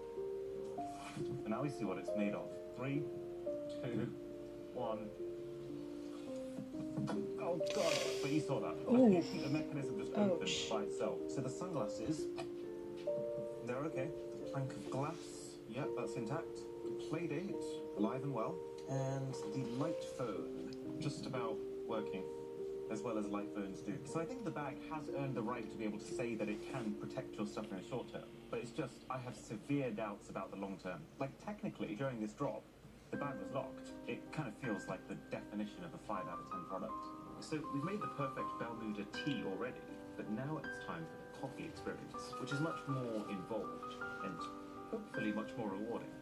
Now, to give you a little bit of context, I love coffee. I'm just a little bit basic with it. I either have an instant coffee at home because it's quick, or if I'm out, I'll go to Starbucks because they have nice places to sit. I've never sprung for something like this because I've always just assumed it would be too much work for not enough payoff. But this is really interesting because can this change my mind? I really like how it tells you exactly what size cup of coffee you're going to get with the amount of water you put in. Smart design. Carafe goes in there, filter into the funnel. Looks so good. I do like how all the pieces don't just fall into place, they snap into place. Actually, I don't like drip machine, but why not? Makes a lot of sense because if you're doing this before If it just works. It's going to start by heating up the water. I think that's the same sound set that the toaster uses. Maybe good. Cooking bread. It's good that it's simple because it's definitely very easy at this enthusiast grade price for it to not be. Like, we're talking something that can distribute water with a precision of 0.2 milliliters. So this right here is meant to mimic a trained barista. If I can use just the water has this kind of soft drip pocket. I can definitely see the appeal of waking up to that in the morning. I can also see something quite nice about going off and doing your work at this moment and then just leaving it to finish making your coffee. Or just listening and smelling. Okay, so the first part of the process is now finishing, and what it's doing at this point is called bypass pouring. It's basically a completely separate stream of finishing water that's added directly into the serving carafe. On one hand, it does seem just like nothing, but it's all about temperature control of the coffee beans. Getting the beans hot enough to be able to get the best flavor out of them without getting them so hot that you burn them, which according to Bermuda happens at 187 degrees Fahrenheit. Okay, So a quick instant coffee for comparison. Yep, that's what I drink every morning. That's what it looks like. Oh, interesting. It's distinctly smoother looking, like almost much purer than the muddiness of the instant coffee. Makes sense. Oh.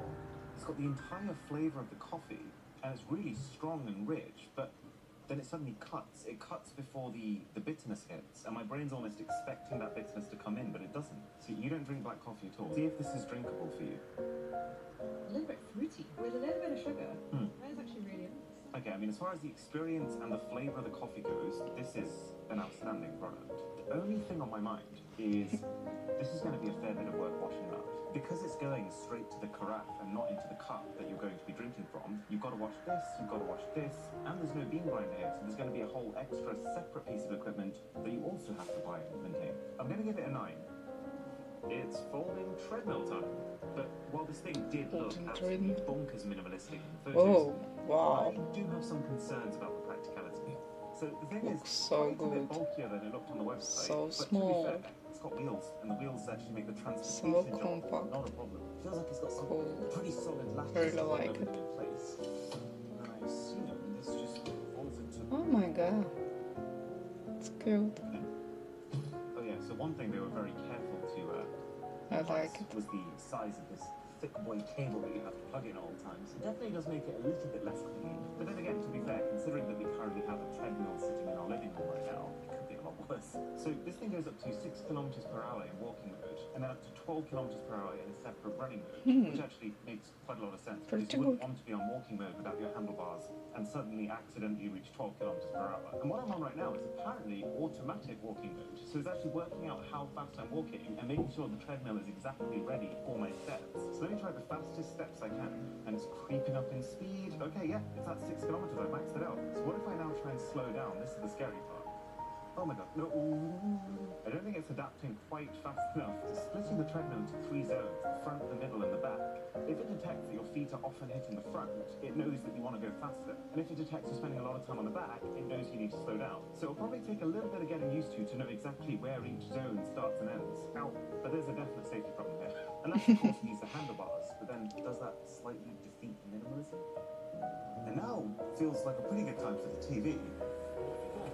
Oh yeah, the box was about Oh my 4 god, times the it's already large. massive size I was expecting it to be. Quite I'm large. pretty sure this is the biggest thing I've ever unboxed. And yes, I spent 10 minutes getting through the entire packaging, only to realise that I unboxed it all upside down. So, yay me.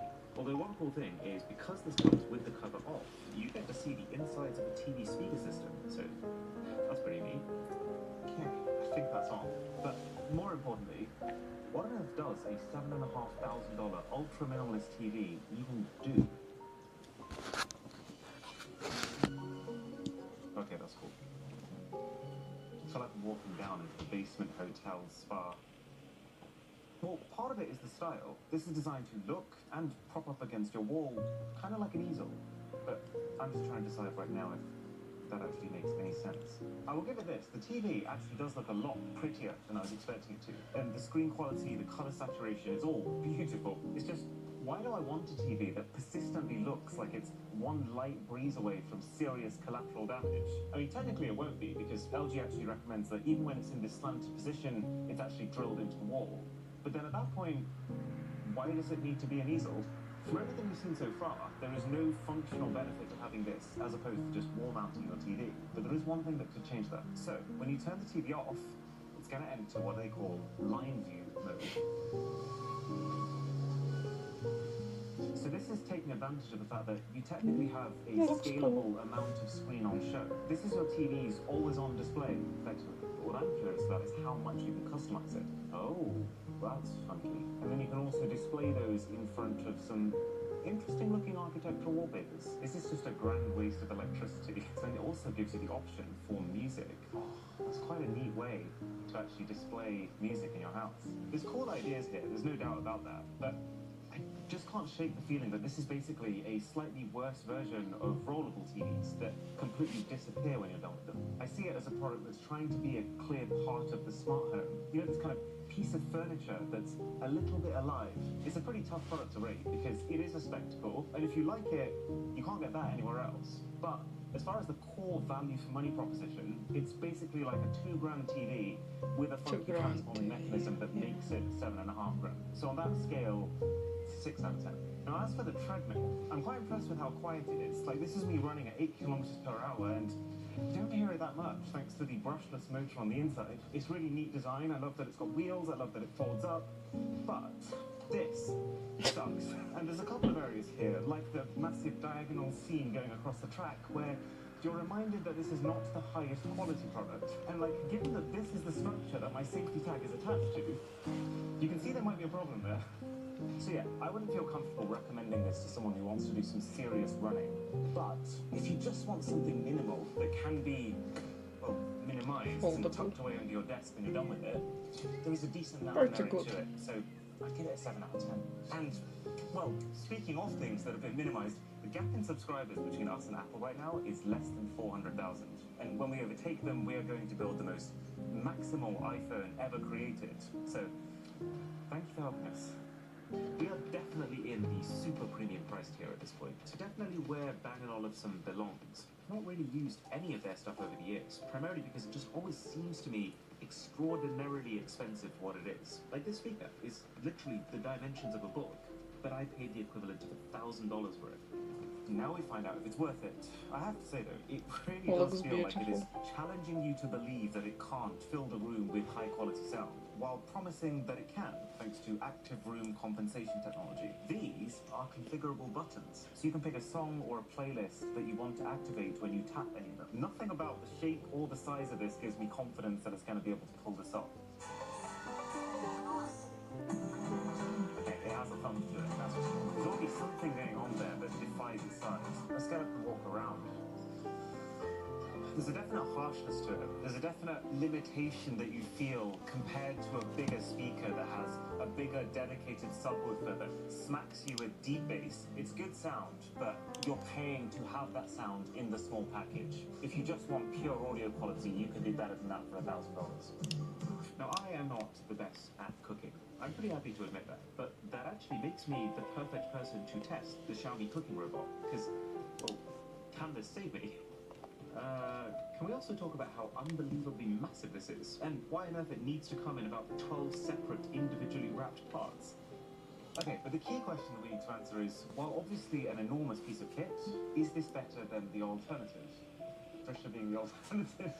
So we're both cooking a cheese risotto using the same recipe. this It's stuff. actually pretty cool. So when you go into a recipe, it tells you the tools you need for it, it tells you the ingredients you need for it, and then that is the step-by-step guide. How did we end up doing it this way when you get the machine and I get the... I'm the tech guy. So it says, add the shredded cheese to the pot. First I need a pot. This is my pot. Alright, I have a pot. So how much cheese do we need? 50 grams. Got a bit too much. It is cool that it shows you an image of what your result is meant to look like, and it's already pre-readied the action that I need to press. Now I just see if it actually works. Ooh. Oh wow, this is very well shredded cheese. So it says add the chopped onion, butter and the olive oil to the pot.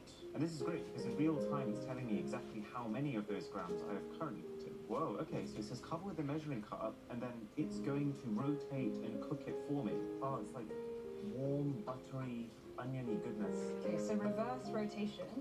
Speed 1 was it? Sorry, I don't listen to instructions anymore. I just let my robot do the talking. Alert. Wait, I think that's just it saying it's done. Ooh, look at this. Okay, that smells amazing. It doesn't quite smell like that. So add 320 grams of risotto rice. This is able to tweak things so minutely. Like now it's cooking specifically for 1 minute at 100 degrees instead of the 120 that it was cooking for before. Right, so then it's one big final cook. So start cooking and we'll come back to it. You carry on. How much cooking? How much cooking? And while we wait, there's something about briefcases, isn't there? There's something very elusive about people walking to work with a briefcase and a briefcase only. I guess they make what's inside seem important and worth protecting. But, I mean, in the case of LG's briefcase, you have a very real reason to want to protect it. Because this is a 27-inch touchscreen LCD monitor, and I guess the rest is battery? Whoa, hey! Oh my gosh. Whoa.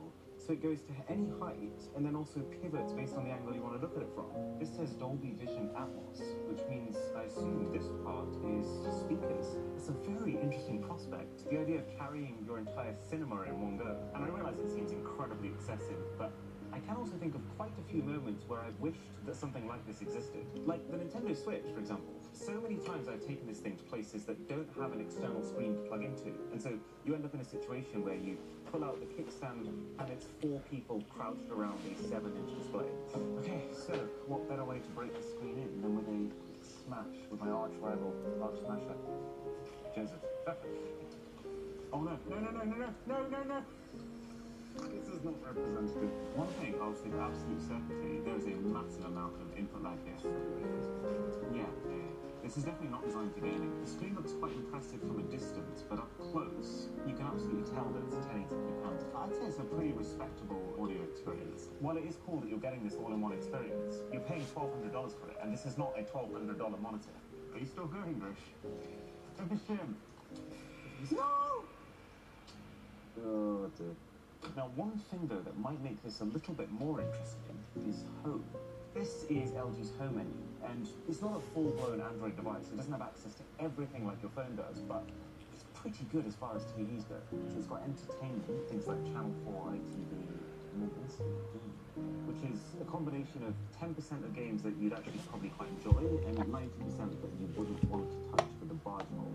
we can play a full game of chess. Obviously, we wouldn't be craning this way because we'd be playing it when it's flat.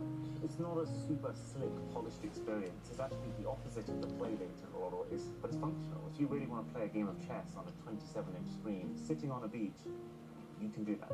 But that's actually part of the problem because the website's very strange. It says that it has up to 3 hours of battery life, and then in the same breath that you can watch movies while on the beach. With 3 hours of battery life as an absolute upper limit, it's a bit of a stretch to say that you can watch multiple movies. There's Netflix, there's Prime Video, there's also TikTok TV, and I think, yes, wow, that's a sight. When have you ever seen anyone do this before? Like, I'm not gonna lie, I do find this really cool, but at the same time I feel like if that is what you're Good going to be format using this for TikToks. made a terrible purchase. The specific thing that it does that nothing else does, it does really well. It's just that there aren't many people for who that is for. $3,700 is how much we spent on the Black Wheel record player. And I know, the rational part of my brain keeps telling me, records make no sense in today's age. I'm already paying Spotify and Tidal for my music digitally. This record player connects to the same speakers that my phone already connects to. And there must be software by now that can make my phone recreate the sound signature of records. And yet, just like with the tea and the coffee, there is something just so alluring about the manual process of slipping out the vinyl, of gently sort of placing it on top, and then clasping this magnet in place. And then do you want to know how to turn it on? You just spin it, and you will actually see, oh my goodness me, look at the I'm not sure about vertical This is one of the smoothest vinyl operating pieces player. of technology I think I've ever interacted with. You can see it edging towards the first track. There you go. Oh, so this right here is the volume dial. That feels so satisfying. And I love the way it displays itself using these tiny little LEDs. Wait, but also, this record player very clearly understands the tracks within the vinyl I just placed on it. And it's allowing me to navigate to the exact points in those tracks that I want. It's putting my vinyl player at home to shame. And the way they've done this interface is so subtle but clever, because there's no screen here, so all of your information is coming from tiny little LEDs that are lit up to different levels of brightness. And you can actually see how the arm is moving across the vinyl as I navigate. And that's a really good thing, because you have to control it using this device. There's no remotes. And I feel like this is kind of a bit of a theme with these minimal products. I came into this video expecting them all to basically be the things that you're used to, but easier. But it's kind of the opposite. They're often actually more manual and less seamless. But the perk that I'm noticing is that manualness encourages you to be mindful when using them, to really be aware of how the things work, and to interact with them in a way that allows you to appreciate them more. Like, I feel like if I listen to music on this, I'm going to listen to that music much more intentionally than if I was just on my Spotify Discover Weekly. There is no doubt in my mind that this is a highly over-engineered product. Like, it even goes to the extent of understanding if the vinyl you've placed on there is warped, and then adjusting how it plays that vinyl back accordingly. But it's done like that so that you, the user, you only have to focus on the best parts of the vinyl experience. Oh yeah.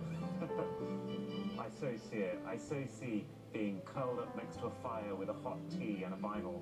It's an extremely expensive way, almost unnecessarily expensive way to get that experience, but for someone who appreciates it, this is a product that has no compromise. We said to ourselves before filming this video that anything that scores above a 9 is coming with us to our new house. 9.1.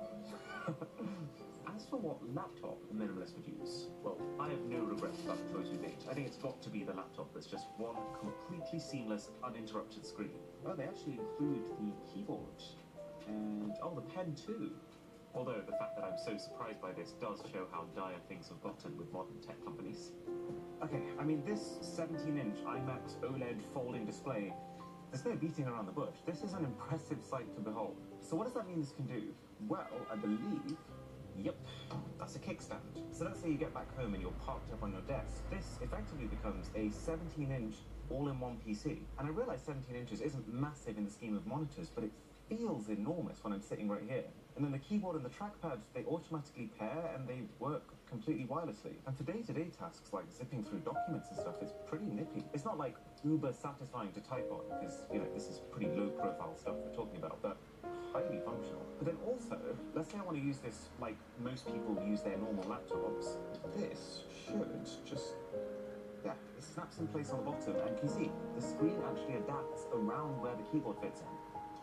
Wait, what? That shouldn't have happened. Oh my god. Never in my lifetime of reviewing tech. Okay, let me just finish talking about this and then we'll get to that. So what I actually think is really smart is it's not just that the keyboard and the pen What the magnetically trash. attach to it, they also magnetically charge like this. So the only thing that you need to worry about topping up is just the tablet itself.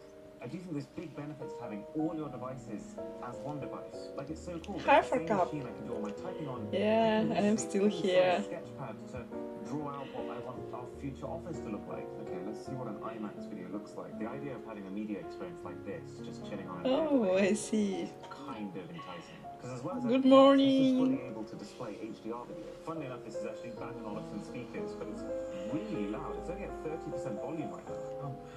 I really want to like this. I am thing. back There to are just a home few too many and problems. It's just buggy. The hinge is not chilling at all here. strong enough to support what's actually a very It's heavy 8 screen. But then on top PM of that, here, with a form factor like this so compared to a traditional laptop, you have to go it's for a much evening, smaller battery. but And it's then because still of that, you have to go for a much lower power chip. Oh yeah, and the whole device literally has 2 USB many ports. flights. I'm trying to load up the game Helldivers 2 to show you. It's taking so long. It's running at about 2 frames per second. I mean, yeah, this is almost definitely the most unplayable experience I've had in recent memory. Like, you know, they normally say that the equipment you use is only 10% of the job. I don't see any way that you would be able to go online on this thing and not get obliterated. As much as I love the idea of this, in the end, I don't think it makes much sense. Because it's only affordable for people willing to pay pro pricing. But people willing to pay pro pricing who aren't actually themselves pro, because as soon as you try to do anything pro on it, it strangles to a halt. Are you going to work today? Speaking of which, though, my internet at home comes from Virgin Media, and you know it took me 2.5 years of being with them for me to realise they've actually been throttling my connection. Oh my god, mine looks amazing. Okay, mine is like, Looks like scrambled egg. got a really great consistency. And it turns out this is a pretty common thing. Because I download and stream lots of videos, internet providers, they can actually, without even telling me, just reduce how much bandwidth I'm getting so that they can keep everyone's internet connection stable. Now, that might sound incredibly noble, but the only reason that they have to do that They're is at because work these companies don't already. invest enough themselves I to be able to see. give all the customers the speeds that they're actually paying for. But I also realized in the same It's throat that the only all reason green, that you're anyone watching knows who Twitch? I was is because my IP address was public. So, as soon as I masked my IP address with Surfshark VPN and I became anonymous, in those high network traffic times where previously my ISP would have tried to rob me, I have sometimes noticed my speed going up. And that's just one of a seemingly never-ending list of reasons why I subscribe to Surfshark VPN. I don't enable it all the time, but it's just saved my butt so many times that I do not know what I would do without it. And with the code BOSS, it is literally less than $3 a month for an unlimited number of accounts, with an extra 3 months for free and the money-back guarantee. Right, let's go in for the taste test. So, Drisha, your risotto is looking a little gloopy, I have to say. It's quite starchy. It feels like the risotto and the sauce have blended together to become one. So I'll try the machine one now. I know it's going to sound like I'm just saying it, but that is way better. I'll give I this a 4. see. I'll give this an 8. I hope it's safe. That Xiaomi robot is way beyond what I was expecting. Obviously, there's a limit to There I how was in pharmacy, I was in Moldova grocery shop, bought some pelmeni and sweet cherries that I want a long time ago.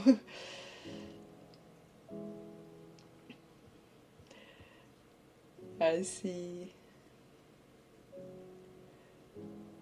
It's cool that you were so chilling.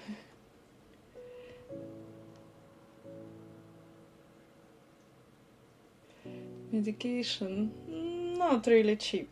It's quite expensive. But I don't know if it's everywhere. I don't know price in other countries. In Ukraine it was cheaper. I don't know about other countries.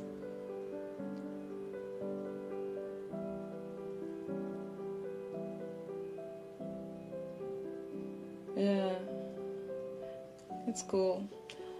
I paid for my prescription €25 after my government just don't give me my prescription, I go to site of pharmacy and buy my prescription for 25 euro. It's only prescription, then I need to buy some pharmacy.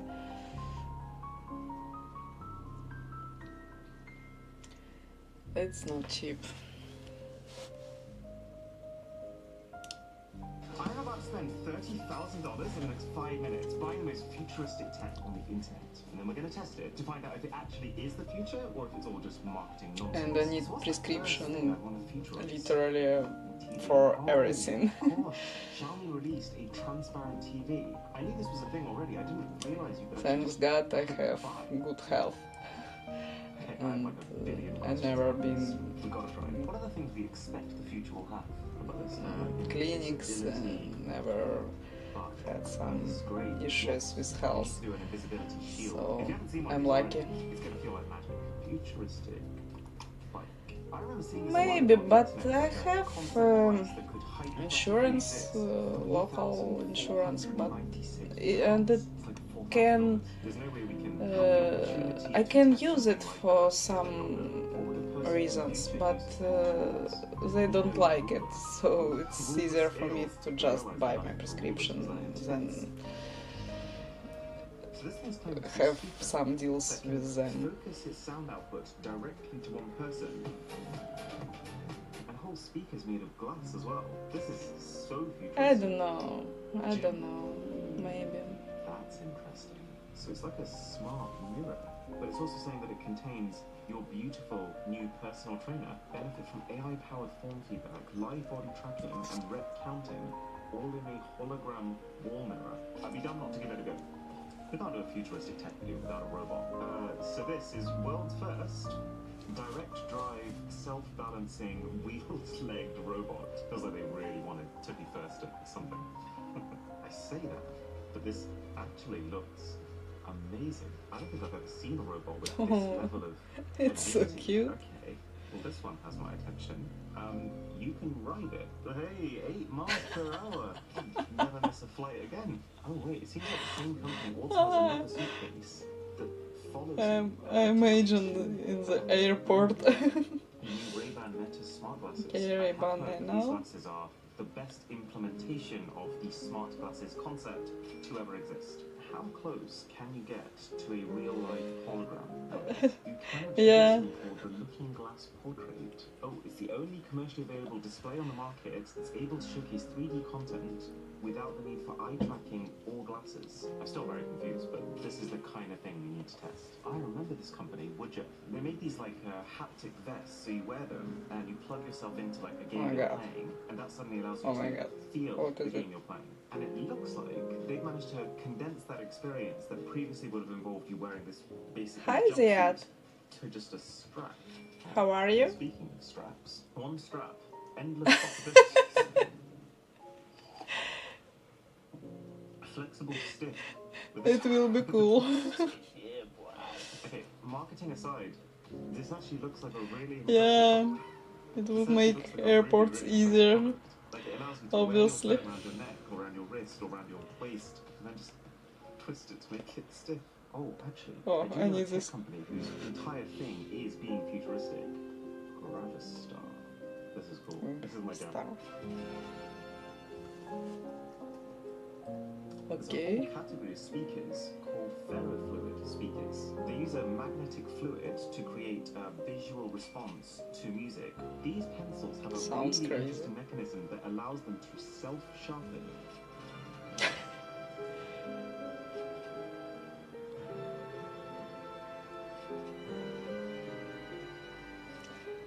Okay, stop me.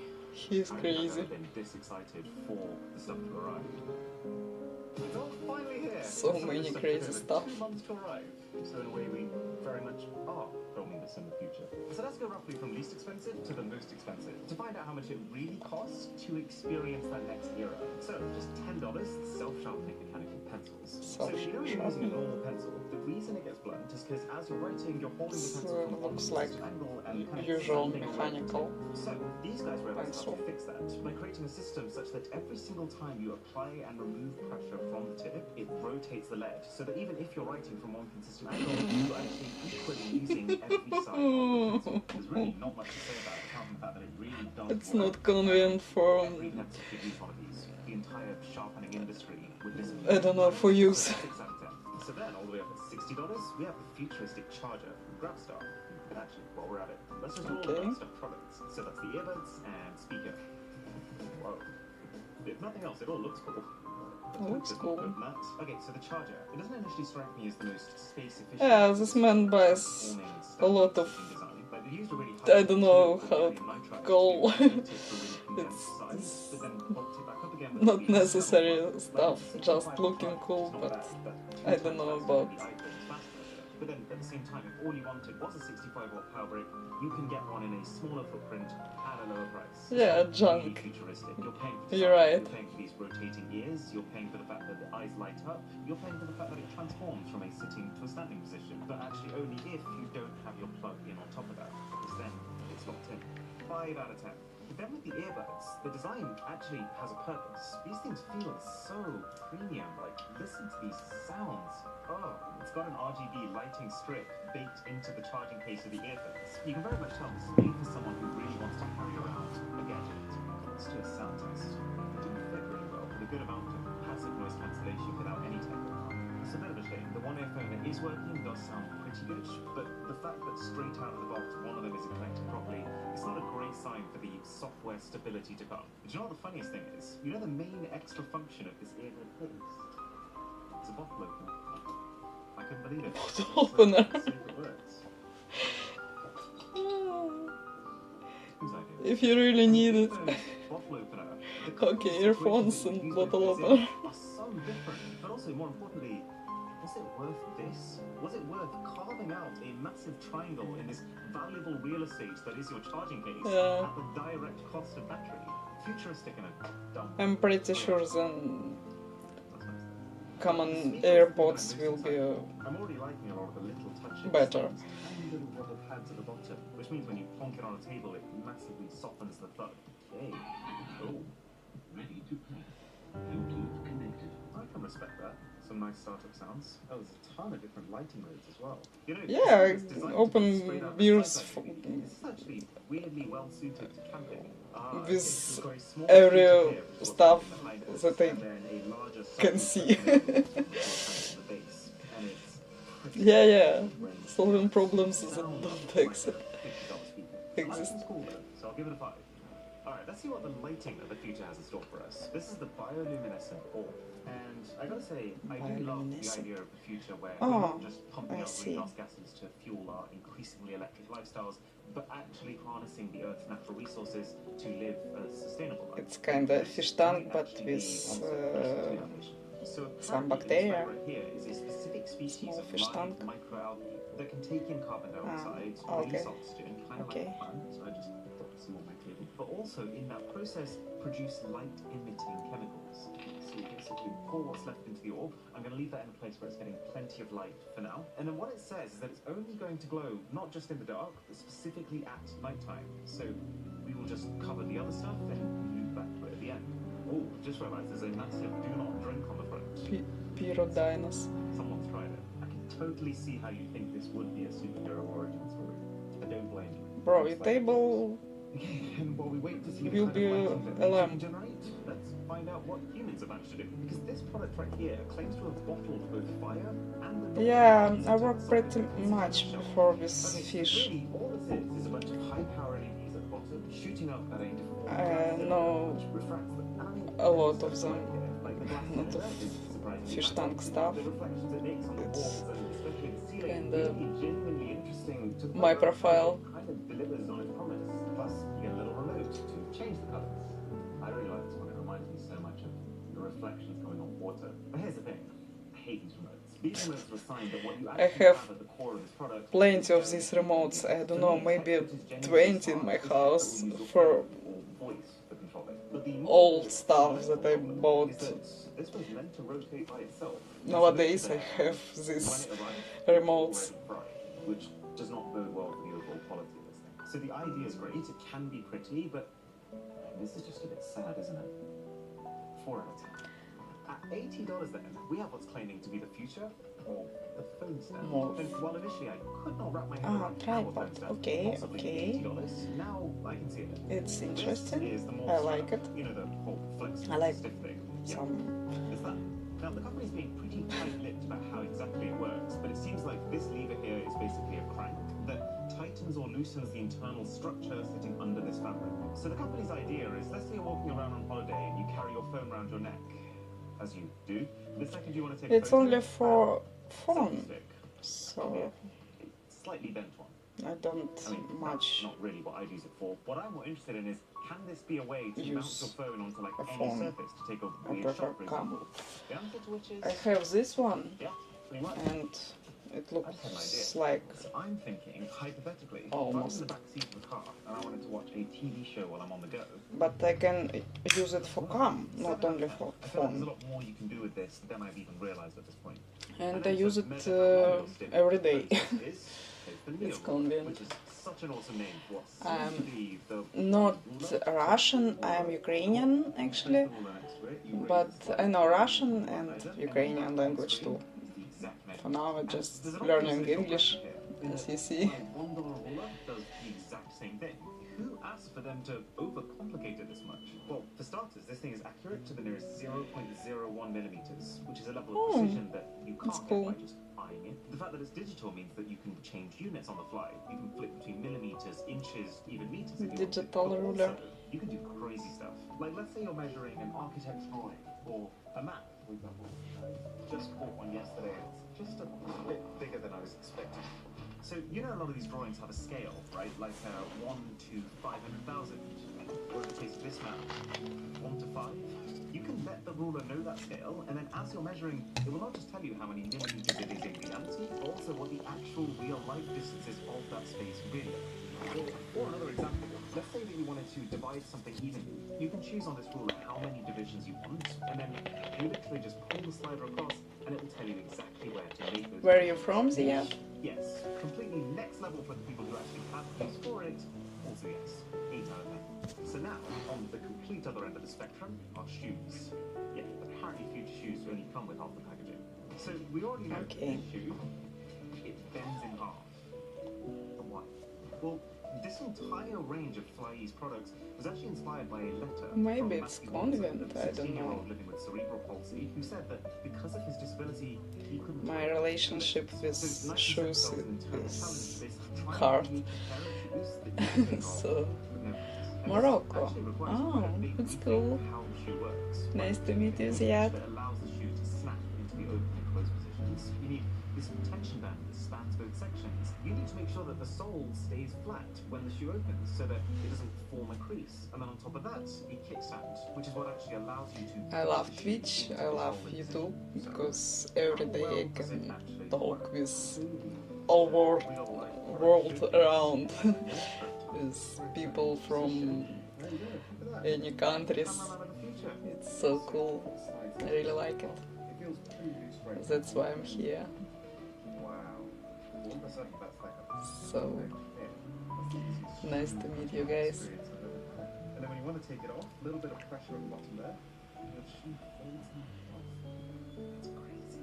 I was skeptical, but now I am completely sold, at least on the vision. It's yet to be determined if all these extra moving parts add any extra fragility to the shoe. But this is a concept that I want to see more companies trying.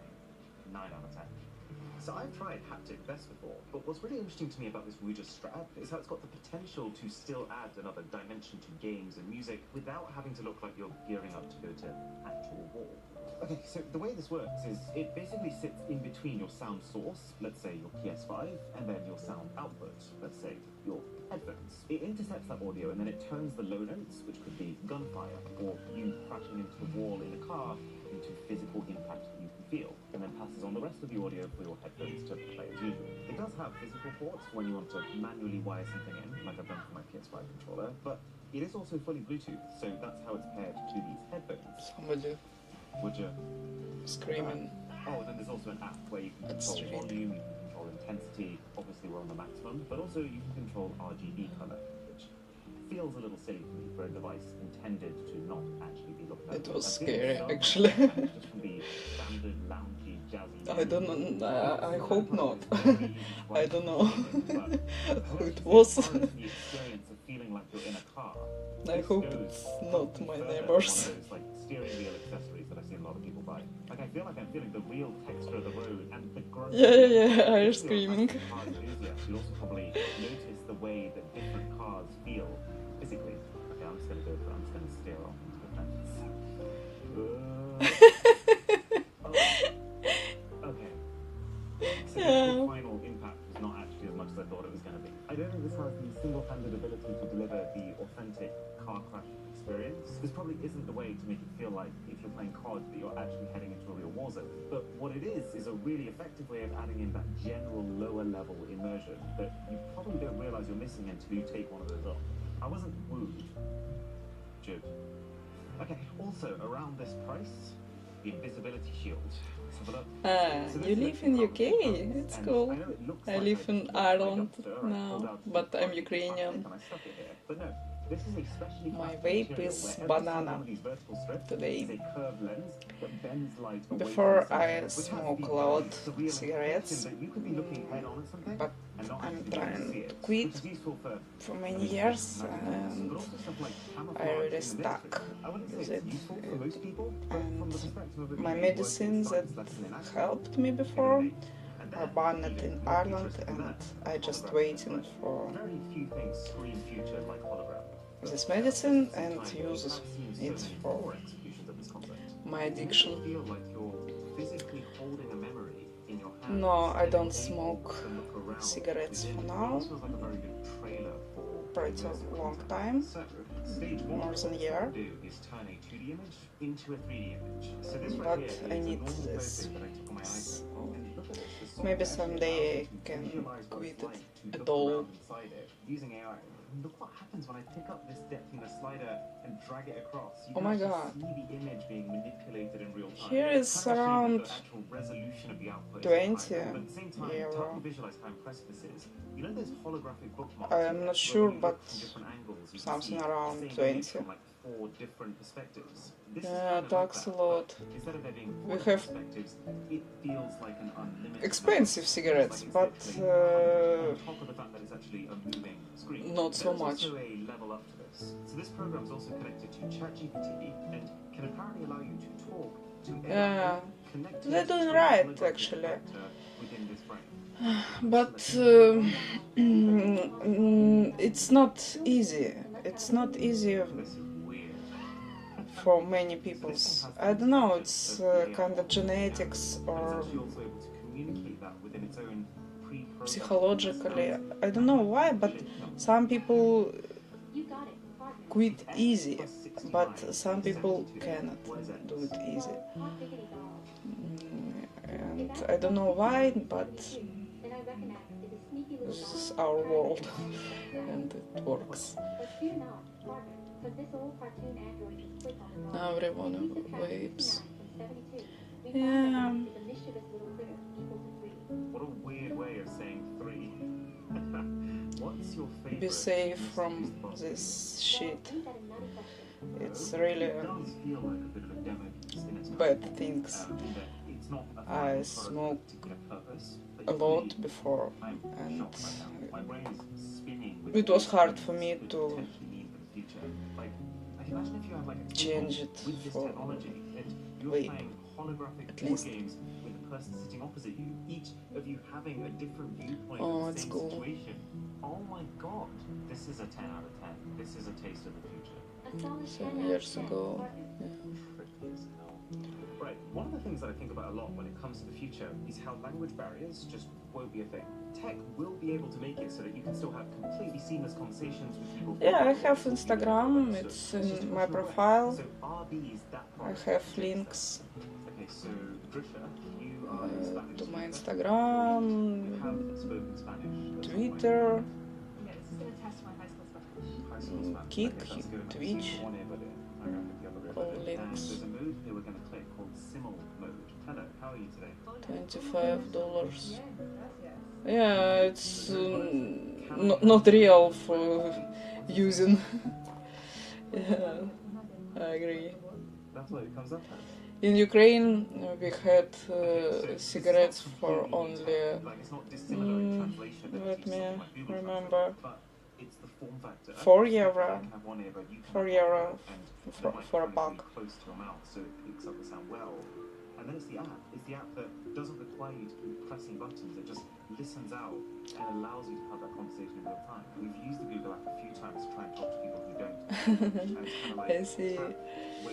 tap, wait. When you're using Google, I'm afraid to use cigarettes for now because I'm just too scary. I want to quit. And I can't quit completely. I need to use it. Of course that's going to happen. It's a good enough product that this is going straight in my travel bag. And it can also do 40 languages and 93 accents right now. The two things I don't like are that one, the app tries to charge you for downloading languages offline, which when you're in abroad countries Yeah, I is hope. probably a likely thing you're going to have to do. And then also, I hope someday the actual hardware I construction can feels a little bit cheap for the price these are. Like if they were just normal earphones, you would expect them to cost no more than like $50 for a build like this. So overall, it's an 8. Time for the Meta glasses, which obviously, I mean, they're not a cheap product, but at the same time, given how expensive a normal pair of glasses from this company is, and how far ahead the Meta glasses supposedly are, I was expecting this to be much more. Okay, so let's be very clear. What this isn't is some completely straight out of a movie pair of augmented reality glasses. Everyone uses vapes there. This is a pair of real and rather stylish glasses or sunglasses that you can put onto your face, connect to your phone, and make phone tasks more seamless than they already were. Like music, they've got speakers that angle down into your ears, and okay, I mean, there's not exactly an established scale for how good it sounds, but I would say the audio quality is not far It's off cool. something like the AirPods. You control things using this capacitive area on the side. Our world is changed. Capture button at top for the cameras for both Changing. photo and video. You can also use voice commands, but I mean, imagine standing with a cracked train like Meta. Take a photo. But here's the thing that In shocked me. Ireland, Some videos that you take on this a lot of are people actually good. It's using not quite cigarettes, like top-end smartphone, not but vapes. This thing takes 12 megapixel photos and But 1080p videos using some of the same processing maybe techniques that your smartphone uses, they- like HDR, like the stabilization. So you don't get I don't know, overexposed maybe stars, everything they from have shadow, like enough I salary expected for from it. The key downside for me though is that the camera is not going to cover your entire vision, and you can't preview what it's capturing like you can on your phone. So it will sometimes result in a situation where you shoot something, you later realize before you post it that actually you want to crop it a little bit to make it central, but then at that point it's actually more effort than if you had just taken your phone out and done it properly. But I do want to stress, this is exciting. It's bad. It's actually, I would say, delivered on its promise and feels like a polished, finished product that For you can children, see yourself using. it's So really I would bad. give this 9. And now, moving further up the ladder, the It's this crazy. next one is absolutely bonkers if it works. A speaker that can focus its sound They in one shouldn't area do is like it. the entire perks of the isolation you get with headphones, combined with the freedom of being able to listen to something via speakers. But actually, while we're at it, let's just do this at the same time as the ferrofluid speaker, since, unlike the name suggests, it's not actually a speaker, but a design to react to a speaker. It's hard for me to describe how excited I actually am for this. This is one of those very big moments where I'm actually experiencing something for the first time that could be groundbreaking. And I want to start by saying this ferrofluid thing over here, even without how it reacts to music, just using a magnet over it, fascinating. It's basically a magnet to it, but because you never really see magnets in full form, it almost shows you magnetism in action in a way that's much more real than you'll have ever seen. Изюба всякая Looks like the actual product feels like it needs a bit of quality control, like there's some ferrofluid just stuck in inside of glass. LED backlit. Oh, Oh. God. It's responding to my voice. I have never in my life seen anything like that before. Okay, so we'll put that there, and now, focus out. This is a very weird piece of technology. It genuinely looks like nothing is going on in here. It's a really light, completely clear speaker with just a little bit of a metal body. So I imagine almost all of the audio processing tech is happening in this box here. This is just the projector for the sound. Okay, immediate first impression. Right now, I'm firing directly at me. It's not the most bassy or punchy speaker, but I can hear it very clearly. I'm going to turn it away now. Not always, but for now she needed to use to it. You're convinced the sound source is here. But as soon as you rotate it, She's smart. It feels like it's almost throwing the audio Smart source girl. to that wall there or that wall there. So when you turn the speaker away from you, it's not like it completely mutes it, but you're probably hearing it at about 25% of the volume versus when it's facing you. So how? Well, the way that normal sound waves work is they travel out in all directions until they dissipate. Imagine like throwing a rock into a pond and seeing those ripples come out of it. But this directional audio speaker actually instead uses ultrasonic waves, which are super high frequency and therefore much shorter wavelength, which means they spread It's out. raining outside. They're completely inaudible to the human ear, but the thing is, as soon as they come into contact with the human ear, they distort back into an audible frequency. So the target can hear the audio, but the other people around them can't. Is it worth it? I think probably not yet, given that you're having to give up a lot of sound quality to be able to get this effect, but the potential is massive. So for the purposes of being futuristic, that's a 9 out of 10. And this Fairfield speaker, surprisingly cool. This is an ace. This is the Airwheel SR5, the auto following suitcase, and then this is the SE3S, which is the rideable suitcase. I'm actually really fancy a sit right now. So we're going to start with the rideable one, and I gotta say, I don't think I've ever wanted to like a product this much. Like, okay, when in your life have you ever seen this before?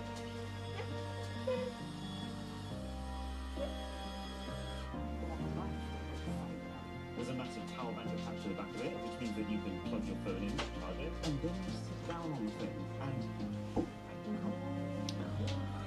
I mean, when you think about what riding around on a suitcase looks like, I don't think you can imagine. No anymore screaming. Thanks God. You've got one toggle that's accelerate, you've got one toggle that's a brake, but the best bit, what happens when you press both together? This is how you go to airport security. Drescher, you've got the app for the suitcase. How fast am I doing? You're joking. Feels a lot faster than that. What? Dresh, stop! Really weird. Oh my. Weird stuff. Dresh. Oh. Yeah. So on one hand, right, nothing beats this. But then on the other hand, as a functioning suitcase, there's room for improvement. Ooh. So I mean, for starters, they make you carry around this ridiculous butt pad, which really they could have just I don't know what kind of holiday you could pack for in there. At a squeeze, that's 2 shoes and maybe a butt pad. Plus, like, the website for this thing is so atrocious that I have no faith that any of the tech in this is actually going to last. And then we have the auto following. It's too small. This is one that, from a technical perspective, I was actually looking forward to more. But it's actually quite a lot. So it has very similar perks to the other one in that because it's got a massive battery bank, it can charge your phone. It's actually also got a biometric fingerprint scanner for unlocking. But the key differentiator is this wrist strap. So this wrist strap essentially communicates with this sensor via ultra-wideband, which is like the same technology that your iPhone uses to find your AirTags, for example. So I am now connected, which means if I walk more than 5 meters away, then, like an overly attached child, they will come sprinting to me. Can it outrun me? That's the question. Ooh, nearly. Obstacle avoidance on point. So this is part of what my problem with the product is. These two down here are infrared obstacle avoidance sensors. They're not very good at avoiding obstacles. Do you trust the technology with your life? Go, go, go! It's slowed down. So the problem is not that it's unimpressive. It's actually pretty cool that it works most of the time. It's just that for your most valuable possessions, it has to be 100%. And it doesn't feel like, from what I've used it, that I trust it completely. There are a couple of safeguards in place. Like, for example, as soon as you lose it, your wrist starts beeping and your suitcase just starts wandering around like that, looking for the sensor. But still, you only have to lose something once. And I feel like this will do it. 5 out of 10. Right, magic mirror time. So I started using this thing a couple of days ago, and it's a really unique product. But I think the best way to show you is to actually start a workout, and you'll see how it works. And I will say they have got the fundamentals right. Like, the software feels very slick, it runs at a good frame rate. Although, just because of what the product is, you do get this slight ghosting type effect. It's almost like it's an infinity mirror bouncing back and forwards, which reduces the crispness a little bit. So the first thing you do is you pick a class. So you can either pick it based on the duration, you can pick it on who's leading that class, or you can pick it based on what body part you feel like working out. It's got a whole load of different settings you can play around with. And what I like about it is that it's not assuming that you have access to an entire gym suite. It's very much able to tweak itself around what you do have. Now we go. And now it initializes body tracking. It's just making sure there's one person and one person only in the frame. So when I saw this for the first time, I will say, as a fan of technology, this felt pretty cool. You've got all these fitness instructors who've clearly filmed themselves on a green screen background, so they've been able to cut it all out and almost appear like they're holographically there in your room.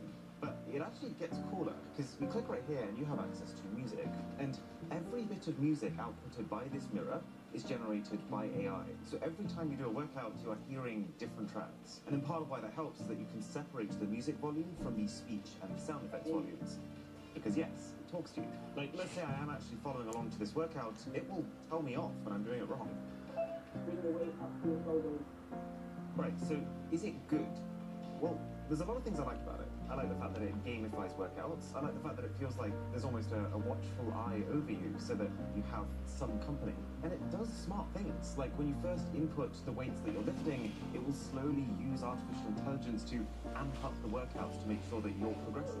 The bone that I have to pick, though, is with the way it's marketed. This thing calls itself a personal trainer replacement. But really what this is an oversized smartphone with a front camera, with a screen, with a set of speakers that does use intelligent software to watch you, but it can't see every angle, and you can obviously trick this if you want to. Like, it currently says I've done 7 bicep curls.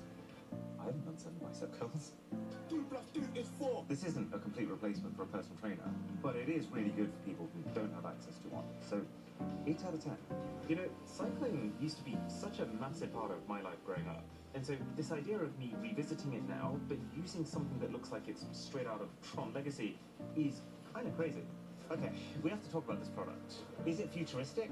Yes. Hell yes. This thing is straight out of my bike driving fantasies from when I was a kid. Like, for example, it has a kickstand that, no joke, once activated can only be deactivated with fingerprint access. It's got a microchip inside of it that will alert your phone if it ever gets stolen, and it will give you the exact GPS coordinates to go find it. It's got integrated signal and brake lights, so you don't have to wave your arms around like this when you're gesturing that you want to turn right. And then also headlamps that are sensitive to the light in the environment, so they only turn on when they're needed. And all of this stuff is great. Like, using tech to make the biking experience safer, that's exactly what it needs. And then you have the elephant in the room, hubless wheels. How is it that every single bike you've seen up until this point has a hub in the middle, but this one doesn't? Well, they've actually not really done away with the hub. You still need one. They've just redesigned it and relocated it. So that everything that was previously happening here is now happening in a combination of here and then here. Does it have any practical benefit at all? It doesn't. And that brings me on to the problems. The whole thing is very surface level. Like, it's very heavy. It's got this really cheap feeling plastic coating that we actually ended up accidentally scratching earlier just trying to clean it. As far as the actual electric bike performance, it's really nothing special. Like, it's nothing better than what you could get on a $1,000 or maybe even $700 electric bike. The thing has basically no suspension, so every single bump you go over, you feel it. But by far, the worst part of this is the tech is basically dysfunctional. We couldn't get the app to connect, we couldn't get any of the smart features to work. Customer service, non-existent. The company doesn't even seem to be properly operational anymore. Making this essentially the most expensive prop I've ever bought in my life, and I'm really upset, to be honest. $4,600. That's where we're at right now. And for that, well, this Diablo robot really has to be something special. Right, let's just get one thing out of the way. this is a very impressive product. Like, it's one thing to be able to balance as a human, but to achieve that in a two-legged machine, that requires very high intelligence. It requires the robot to be able to constantly know exactly where its limbs are, and also be able to correct itself in an instant the second something moves out of sync. You know, when you move it, it feels so powerful. Like it could take me out if I accidentally... Actually, in this game, I'm not sure in my life I've ever used a piece of robotics that feels this powerful. So this is making me think of a couple of months ago where I tested this for the first time. It's a DJI RoboMaster, and I genuinely thought at the time, this is as extreme as toys get. But that makes this very much look like child's play. But also, it can jump. You ready? Ooh. Oh my goodness me. Let's do a backwards jump. Which all begs the question, why? Like, what is this for? And the way I see it, the best use of a robot that can't seem to fall over is to coast. Great, so the mission, coke on the robot, and I'm going to try and deliver that coke to Drisha on the chair. That one's telling me not to do this. He's watching with bated breath. This is absolutely phenomenal. Okay, you ready? Just swipe it. You got it, you got it, you got it, you got it, you got it. Yeah! Other thing we need to test here is carrying capacity. So you can maximize it by going into the creeping mode as opposed to the standing mode. I probably should. Trisha?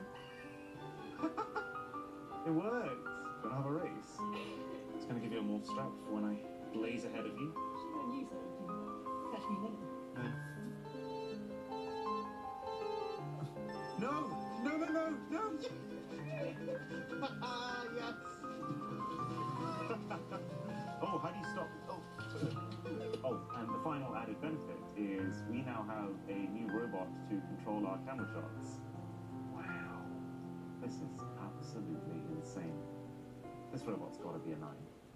At nearly $10,000 then, welcome to world's first ever mass-produced transparent TV. And actually, now we're here, I do just want to show you one more thing. You might have heard me talking about when we overtake Apple in subscribers, we're going to build this massive iPhone unlike the world has ever seen. Well, essentially, we started building it. We're working with another YouTuber called DIY Perks, the guy who made that crazy phone shelf. And long story short, it's going to be mind-blowing.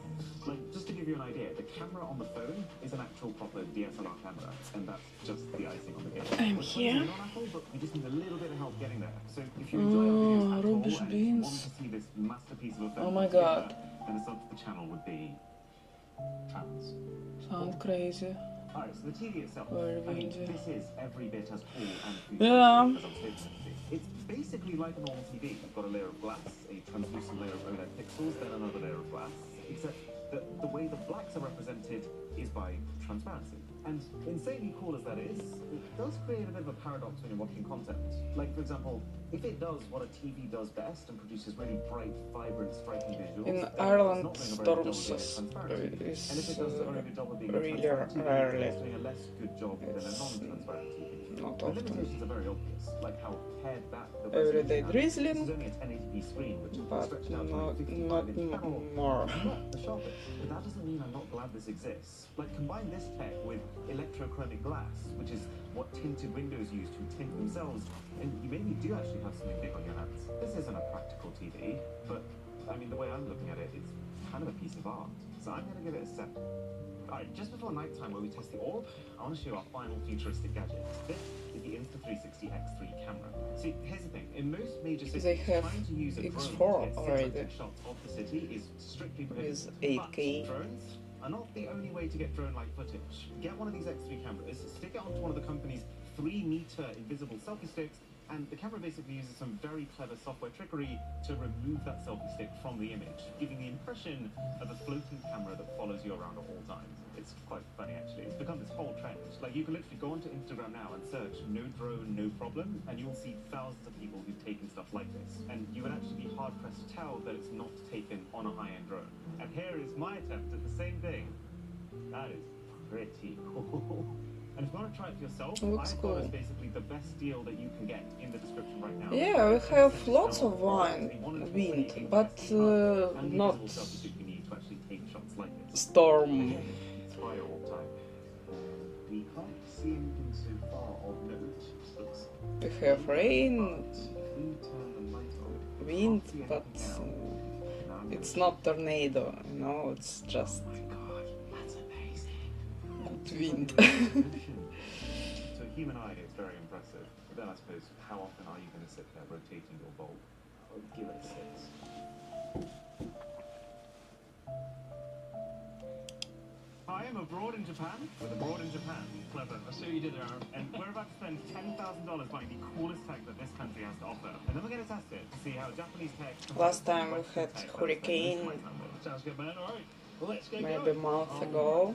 God, you're the best in camera. It The just best electronic store in Japan. was easy, it's not harsh. This is 9 enormous Hurricane, floors of just basically pure tech. So we're going to ascend small each floor one by one, hurricane. picking out the weirdest, most unique things you've never seen before. It's the only place you can buy practically any camera on earth. I love it. This is my favourite shop in Japan. Well, right off the bat, something I've never Yeah, seen before. normal So Irish not bad. wind. This is absolutely Maybe every single one of these rows on is shore it Cases. People absolutely love phone cases in Japan. So this right here is privacy glass. stronger, but here, But if you rotate pretty it, far away you can't. from It's very sea, good on a it's packed train, not. so I look at anything shaky. This is really, really cool. What the heck is that? Absolutely miniature.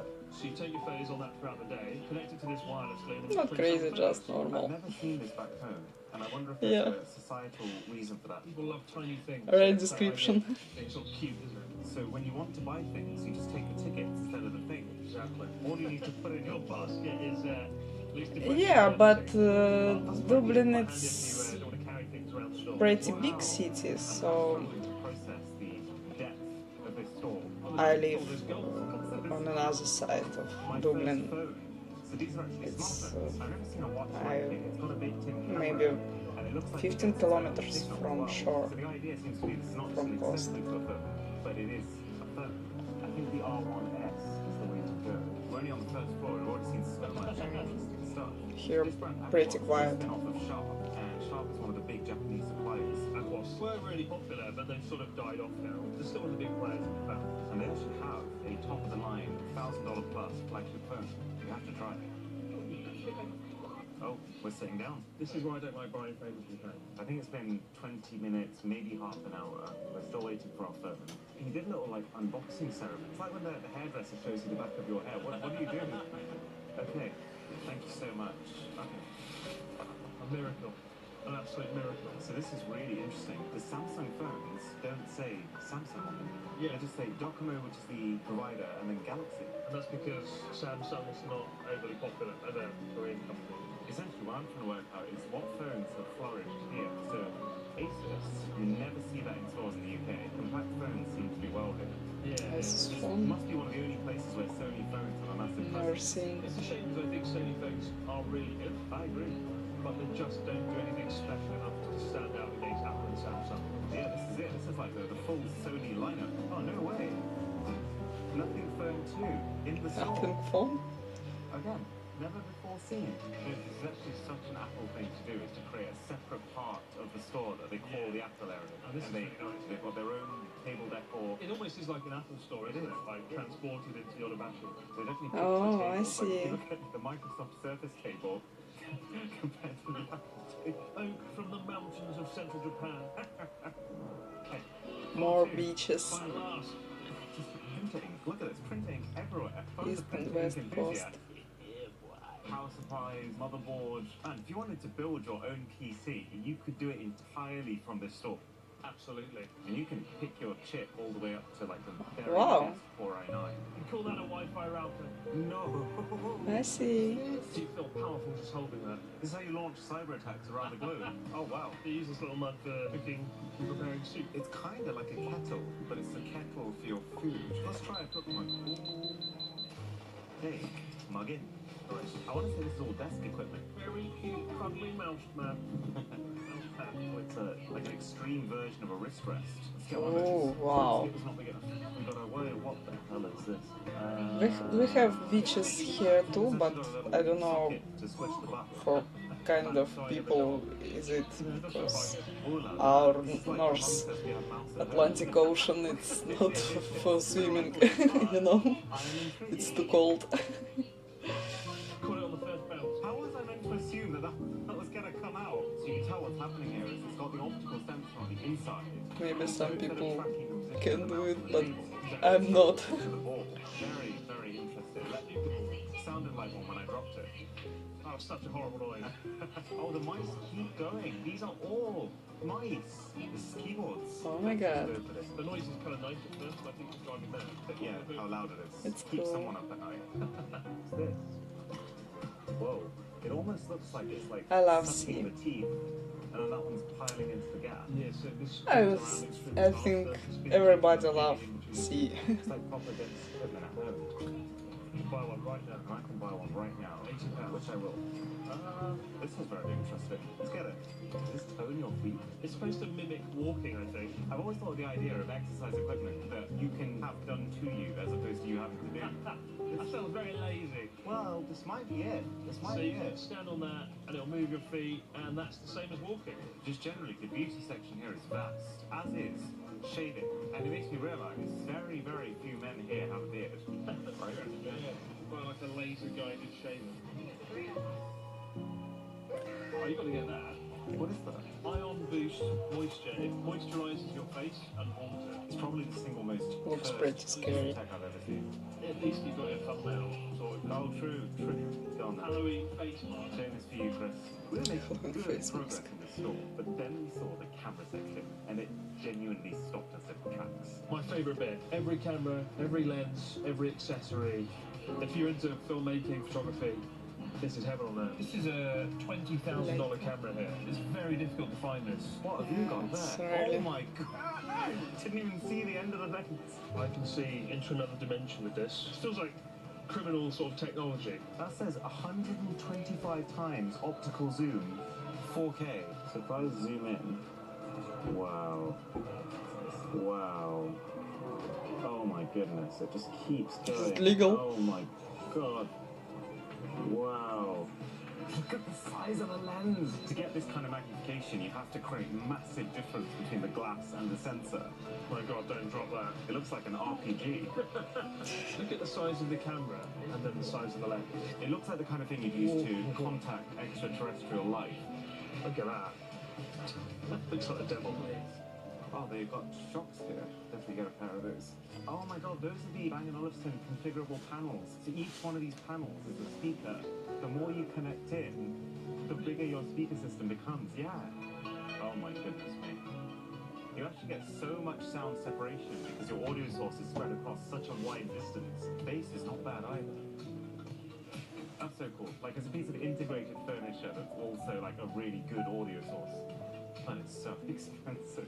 Wow, that's interesting. Yeah, in a suitcase. A record player in a suitcase with baking speakers. Balmuda. This is a company that makes the best toaster I've ever experienced. They've diversified. I'm curious what they're going to do with the speaker, but we have to find out. Following on your theme of see-through, transparent things, it almost looks like the speaker's missing. Something it's really weird. I think we have to get that. Man, Balmuda. All over the place here. What is this? The Go Hand. The rice cooker. Should we get a rice cooker? We've seen these robots. This is called Lobot. Look how insanely animated it is, the way it moves. Do you want a hug? Oh, okay. They recognise and remember your face and sort of remember like who you are. Oh my god, it reacts to touch. And it moves in actually a really similar way to my cat. Oh, no, you want some? Okay. Oh, okay, oh, I'm so sorry. I'm gonna have to go. Aliens. Inherited 2 children. Oh, goodness. What was it supposed to do? It says the most popular toy in Japan. But why? Great question. I'm scared. It's a little bit scary, yeah. This is all like Nintendo Switch. They've got an actual Mario branded racing wheel. I didn't know that even existed. I didn't know that existed. Jesus. Yeah, that is insane. Oh my god. We don't have this in the UK? What a purchase. They've got completely 3 separate Joy-Con styles that are much thicker than the normal one. I think that's a must. I love upgrading my Switch. It's like an upgraded version of the Nintendo Switch dock. Someday I want Oh, this is interesting. play It's called Grip Pokemon Chip. Go. It's like an additional layer you can put onto your controller that makes it grippier. Studless trigger. At the So you outdoor can upgrade the feel of your Switch triggers. have Yeah. many of them. This is a first-person shooter Yeah, assist ring. It's I apparently believe. improve the controls when playing on the Switch, which, to be fair, is Need to desperately take my needs. bike Oh, it's and headphones that you don't need to wear on your head. just register Feels like an awkward hug. It's like plastic and on cold. my phone. Oh wow, keyboard cleaner? Assuming it's a way to clean your electronics because it can get into spaces that most cleaners can't. Alright, we have bought far too much stuff. Now it's time to turn our tickets into products. And this, for every single ticket, the employees have to head into a warehouse and individually find it. None of this makes any sense. In some ways, Japanese culture is so automatic and smart. In other ways, it's so manual. They've just got shelves and shelves of the same phone, and there's people handling all of the moving parts. We're going down through every single floor, handing in our tickets and picking up the items. And the shopping bags are overflowing. I really don't know what people are looking at. Hi. Now we test. And on our way back, Chris decided there was one more tech highlight we needed to see while we were in Japan. Hello. Phenomenal. It's got like individual finger dexterity. If I moved away, would it just look at you now? Wow. I'm scared. We are being escorted to a table by a robotic waiter. We've got 4 options here. It says talk, dance, game, special. I'm feeling very sad. My girlfriend left me. Is there anything else you enjoy doing that you can focus on to help take your mind off things? I play Breath of the Wild. That's great. Playing video games can be a primary effective way to take your mind off things. It's definitely using ChatGPT. The way it responds that fast. And then presumably that can take our order as well. No, so it can't be that we do that with QR code. Not quite as impressive. We try dance. Just a casual robot flying in the background. Terrifying. This is part of the restaurant. If you order ramen at this restaurant, the staff won't make it in the kitchen. They'll come over to this vending machine. There's so many parts to this. It's got like spring onion, it's got pork, it's got eggs, like mushroom. Do you think the bowl is pre-made with all the ingredients in the right place? It's just putting hot water on? Most likely. Wow. Smells interesting. Everything's there. It's just kind of jumping creepy. together. Yeah. Oh, I agree. It's kind of I might be like, oh, okay. strange, weird. Aesthetically, that looks a tier above any pot noodle I've had before. It's a solid 5 out of 10. Solid 5. Well, that is the single biggest in-person shop I've ever done in my life. So let's go roughly from least expensive to the most expensive to see what Japan really has to offer in an actual Japanese dojo. So, starting with all these cheap and cheerful Nintendo Switch accessories, the thing that I'm trying to figure out is, can these simple little additions actually take this fairly expensive console to the next level? So for these joystick enhancers, you get 3 different levels. You get easy, you get soft, and then you get hard, which seems to correlate with how bent that phone is, and therefore how much resistance it will add to your joysticks. And it's a really cool idea. Because the foam is squishy, it doesn't stop your joystick from reaching the end, but it just means that with the same amount of force, you're now performing subtle motions. I give them a 7 out of 10. You're right. These trigger covers, they're also an easy win, in that they protect your actual buttons while also adding an insane amount of grip thanks to this tire-like texture. And then these grip pads are interesting, but they're not for me. They're like these very soft, squishy, almost rubbery stickers which you can place onto your Switch like that, and they further reduce the chance of you dropping it. They do feel nice, it's just, I think the Switch already looks good as it is, it doesn't need clutter. But now is where we can take these upgrades to the next level. So, this right here is a Joy-Con, and while there is a lot to like about it, how you can very easily slip them on, slip them off, how they help to keep the console compact, they have problems. Mostly in the fact that they're just small and fiddly with very cramped, not very precise controls. So, has this company Hori managed to do one better? Well, I mean, the second you click this in for the first time, the answer feels like a very resounding yes. Assuming you've got a little bit of extra width and depth to be able to store them, they really feel like moving up from a kid's toy to an adult's toy. Like, notice how much grippier and meatier they are compared to the normal Joy-Cons, so your hands can really curve around them. The joysticks have way more height, which allows them to be less stubby, so you have more precise control. They've got a whole extra configurable button on the back, and they're lighter than Joy-Cons, which means that I don't even know. Let's see. Position, the moment you click them in, Mr. was the boss. Who's the boss? Who's the boss? I can text it here.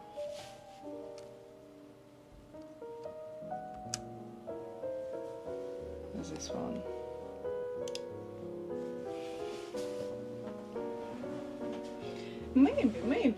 Maybe it's for free because he have 18 million subscribers, so I'm pretty sure he can get it for free. But we never know.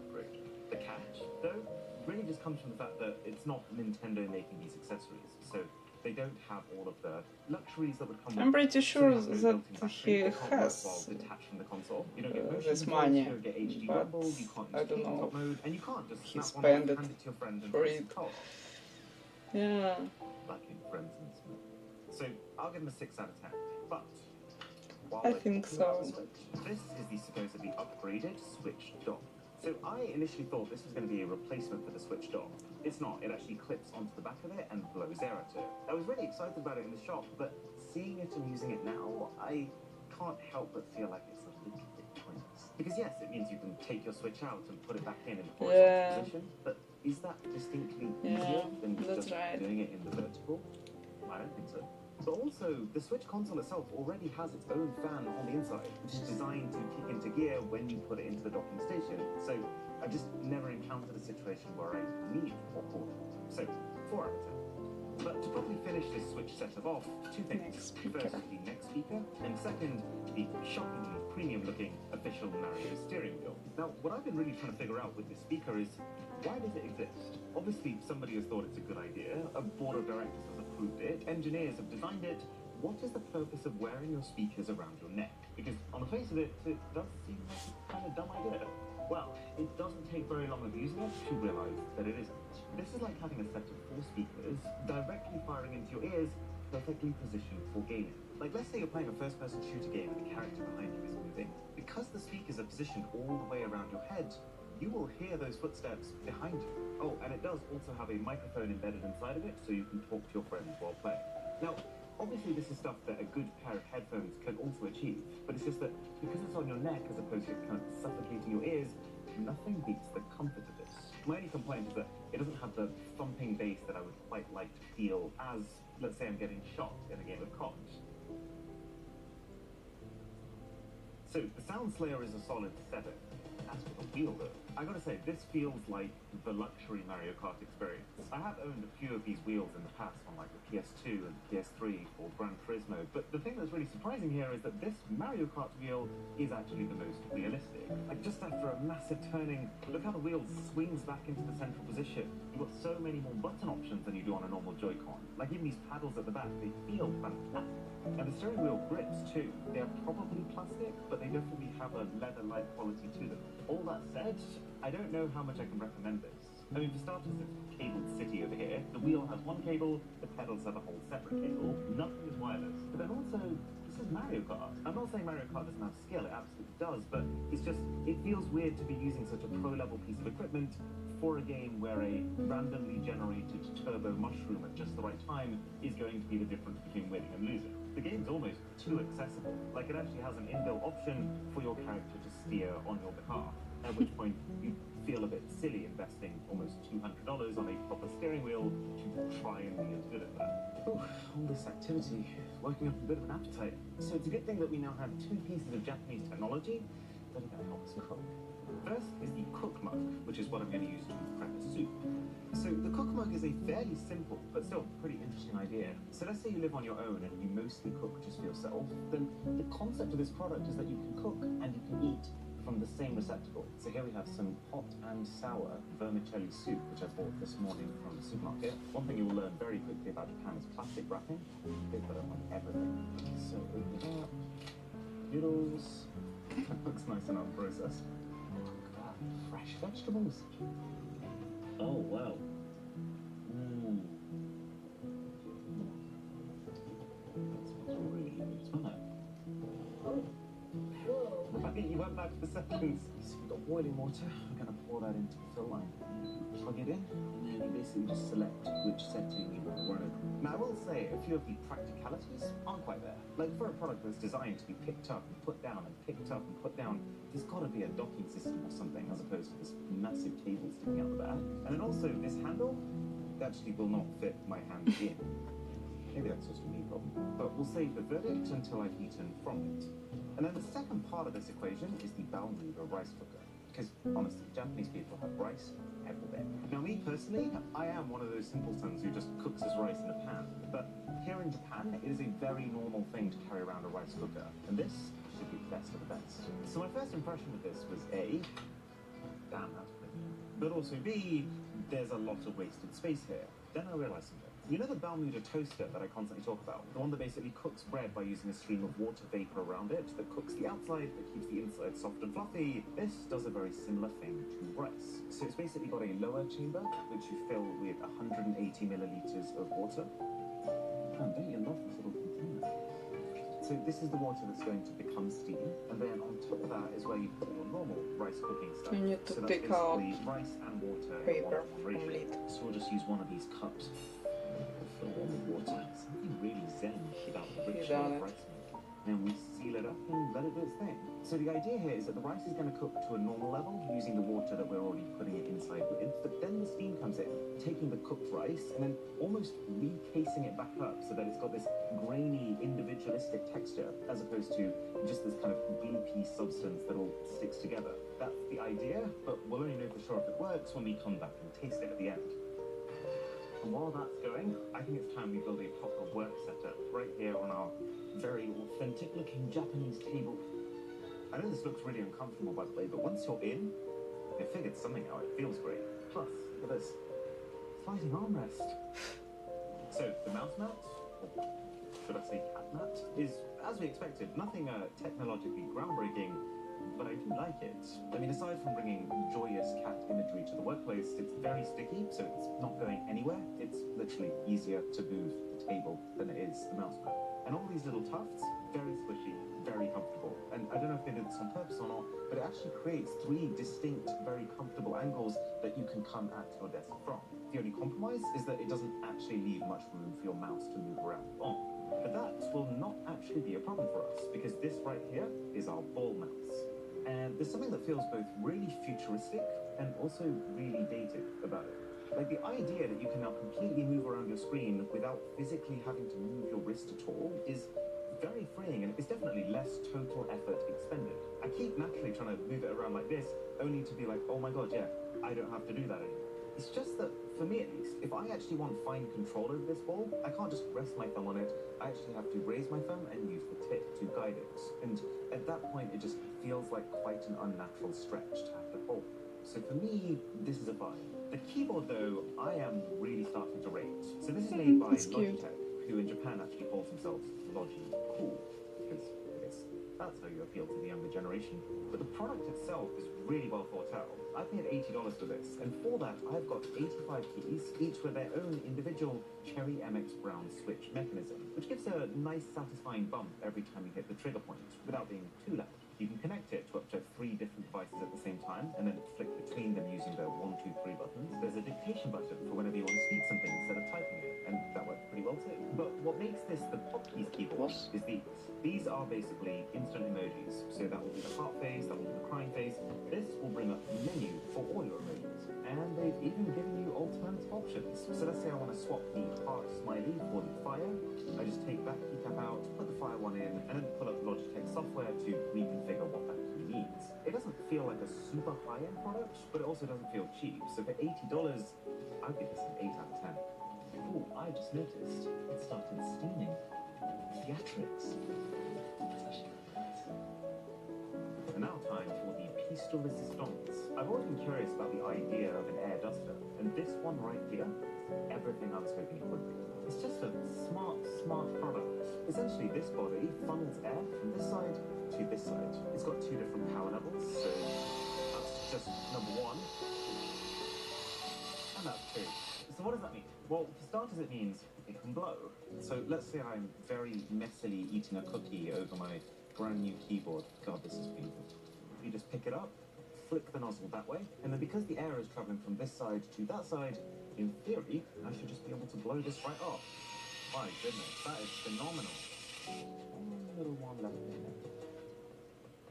there. You disapprove? So my keyboard is crumb-free.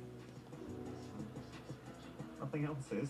But then I guess this is where the other side comes in. So because air is coming in there and going out there, this side can be a vacuum. So if we stick the filter on, and then whichever nozzle we think suits the situation best, it really looks like an interplanetary spinster.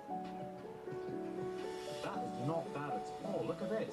How can we be making ASMR TikToks right now?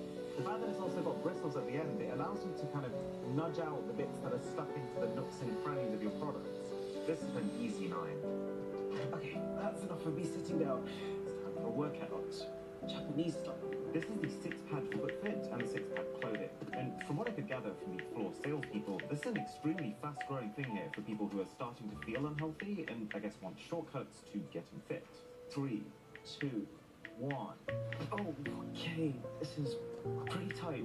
And it's actually about to get tighter because essentially you've got to make sure that every single one of the contact points is in complete contact with your skin. Right, so this is the top controller. It's going to go into our jacket.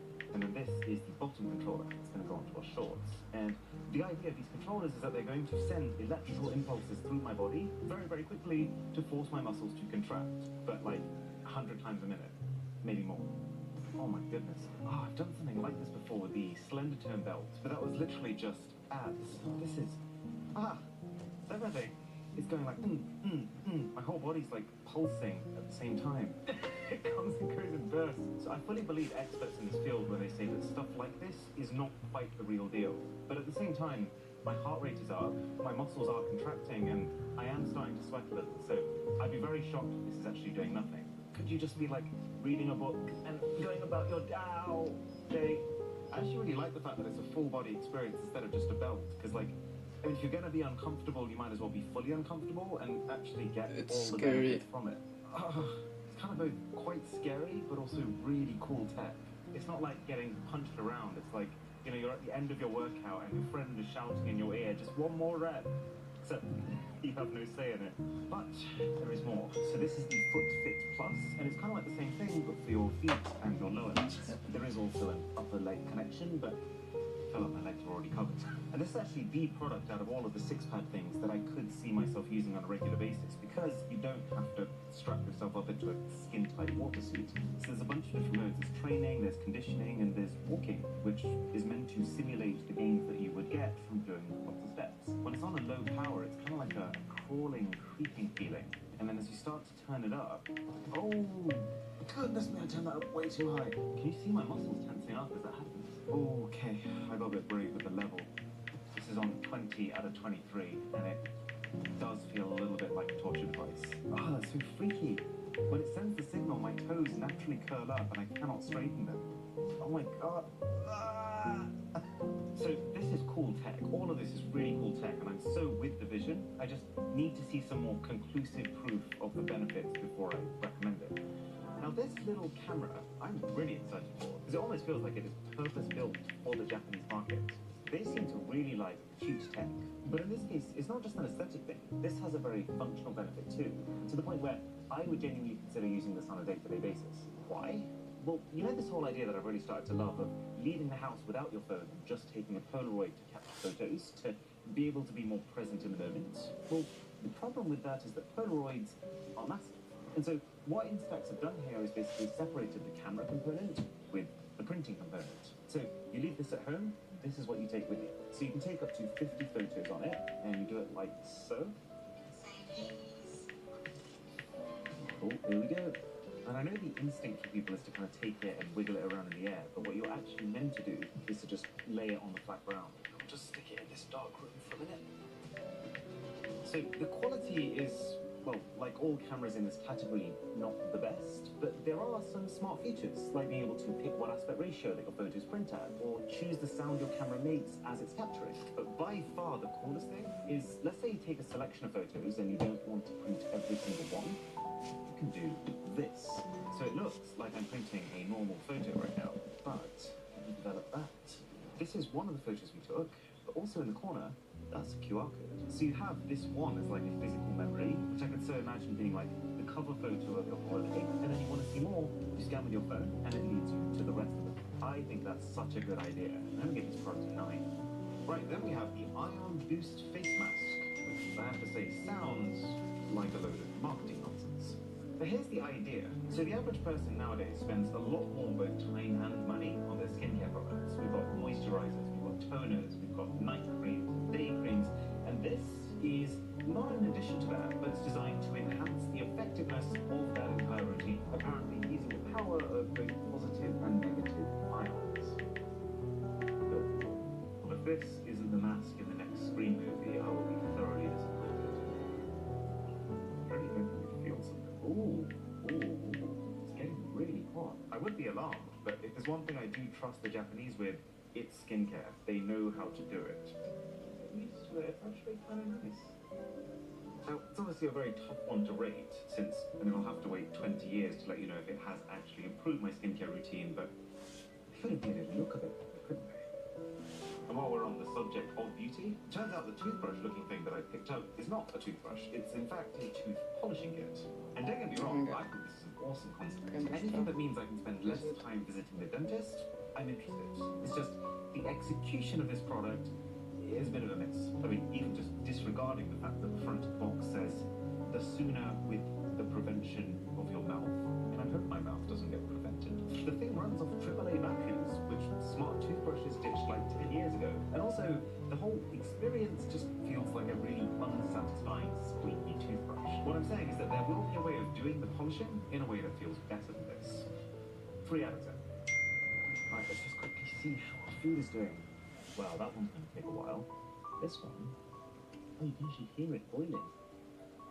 Oh, sick. 2 minutes. Alright, moving further up the pricing ladder, it's speaker time.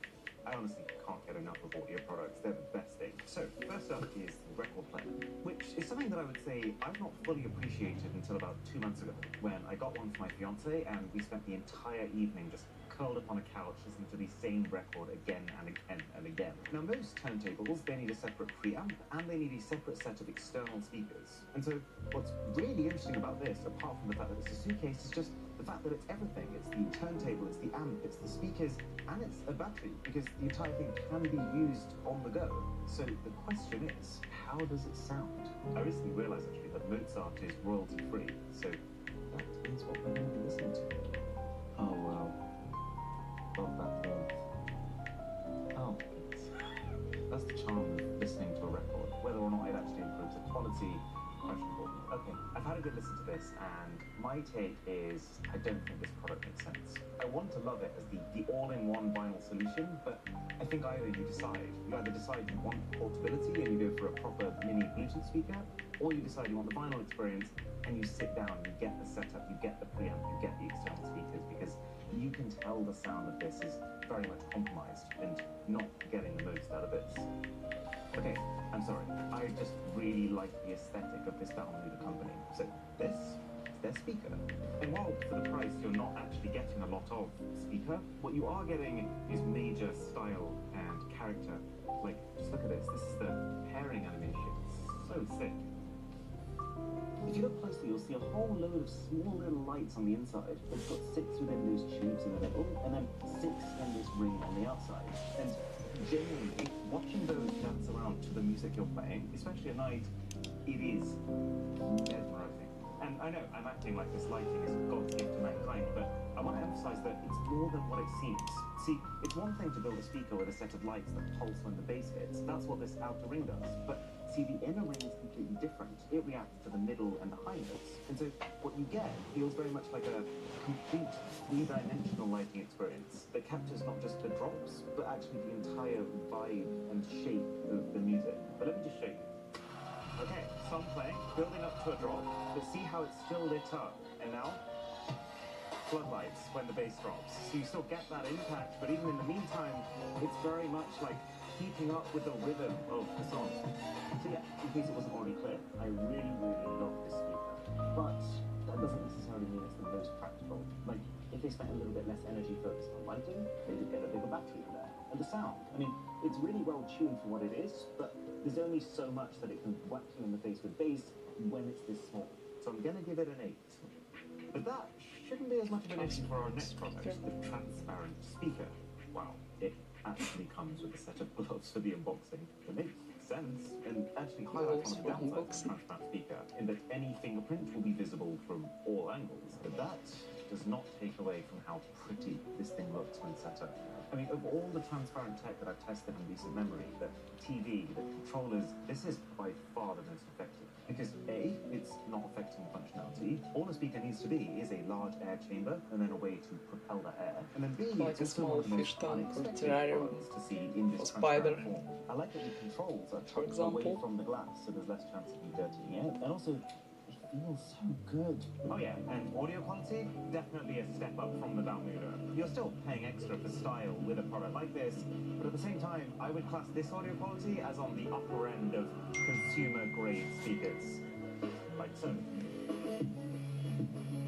If I were to review their overall price to performance ratio, I'd give them a 7. Right, let's talk about phones. So there's 2 phones here. There's the R1S watch phone, which is for kids, and then there's the actual proper Japanese flagship phone. Now I've got to say, this watch phone is the least convincing packaging I think I've ever seen a phone come in. It really does feel like a toy. This is designed to be your kid's first phone in Japan, so what makes it good at that? Well, for starters, it's actually really easy to use. You know, sometimes when you pick up a new smartwatch, you're kind of feeling like you're having to skirt around a virtual maze to figure out how to do the things you want to do. This is literally watch face and then flick down for a few of the extra bits. You can customize your watch face by holding down on it, and there's 2 rows of different options here. The bottom one being entirely animated. I mean, I, as a grown adult, could see myself having a lot of fun with this. And then there's just a whole load of little thoughtful touches. Like, for example, brightness. When you click brightness, it doesn't open up a new slider or menu. You just tap it to cycle between the different levels of brightness. The SIM card tray, completely toolless. It's got a wicked music interface. It's got a camera. How often do you see a smartwatch with a camera? But the quality is bad enough that you will only use it if you absolutely have to. But here's the crux of it. This is what I think would be the reason most parents consider buying one of these. This button right here is an SOS button. You press and hold that for 5 seconds and all of your family members will get a notification. They'll get your exact GPS coordinates and a 30-second voice recording of your situation. That's cool tech. And also on the back, heart rate monitor. So a parent can set what they want to be the upper limit for their kid's heart rate, and then anytime the kid exceeds that, the watch will actually tell them to take a break from what they're currently doing. So don't let this toy-like exterior fool you. This is a high-tech, genuinely useful bit of gear. I'd give it a 9. And now, just before our next level brace from another dimension, we got the AQUOS R8 Pro that we worked so hard to get our hands on. And I have to say, initial impressions, slightly tainted. It feels like the carriers have a lot of control over the Japanese market. And this phone is a good example of what happens when that happens. Like right from the moment you set up, the phone is riddled with extra menus and extra data collection, and it's pre-installed with so much bloatware. And also, these companies like Docomo, they're controlling the entire way that you buy a smartphone. There's so much friction, and it honestly sucks. But that's actually such a pity because the phone itself has so many cool ideas. Like the fingerprint scanner, for example. Massive. You put your finger anywhere in this area, it'll work. Or like swipe up on something with 2 fingers, it'll initiate auto-scrolling. Why is this the first time I've ever seen that feature? You can take screenshots just by tapping and holding one of the top corners. I love how every single time I lock and unlock my phone, both my lock screen and my home screen wallpaper will change. It's got the ability to not just set your refresh rate to auto, but actually force some apps to run at higher refresh rates, which makes the camera, for example, feel really fluid. What about the cameras then? Well, the first time I tested this, I was completely floored. The room we're staying in is right next to Tokyo Tower, so the first thing I did on this phone when I booted it up was went outside and took a side-by-side photo of that really brightly lit tower with this in the iPhone 15 Pro Max. And honestly, this was a better photo. Sadly though, bit of a one-off. As I continued to test it with the iPhone, it became very clear that actually overall, it gets absolutely tasted. It feels 5 generations behind. So the way I'm saying this is really great ideas that I wish were present on all international phones, but just very mediocre execution. Like, I cannot believe the company actually let menus like this pass. It often just looks bad. 5 out of 10. Right, food is nearly ready. Let's quickly talk about Shocks. What's really different about Shocks is that their entire brand philosophy revolves around open-ear technology. So, being immersed in your sound, yes, but while still being aware of what's happening in the world around you. I remember buying a pair of Shocks years ago for that exact reason. And let me tell you, they've come a long way since then. And actually here in Japan, you see a lot of people wearing these. So these are Shocks' new open-fit earphones. And the key technology behind them is air conduction. So instead of a normal pair of earphones that block up your ear canal and thus your ability to hear anything else, these Shocks sit outside your ear canal. And they use a really cool bit of self-developed tech called direct pitch, which means you can hear your music, you can hear the world around you, but the world around you can't hear your music. And this has 2 major perks. First is the comfort. The fact that nothing's actually going inside of your ear means it's very easy to forget these things are even on. And I had doubts about the bass because of that, but let me tell you, the bass hits you like a truck. And the second part of it is the awareness. Whenever I'm in public and I see someone else wearing traditional noise-cancelling earphones, whether they're crossing the road or driving a car, I would like to. It makes me a bit nervous. It's really important to just be aware of other people. And so the open fits fill that void. Not to mention the build quality is A+. The speaker unit on the inside is made from carbon fiber, 20 times stronger than steel. And that's it for now. That's it for today. Link in the description to learn more. Yes. Because I'm a bit tired and this day was long. So thank you for watching, overall. Thank you for stopping by today. See you tomorrow. Bye bye.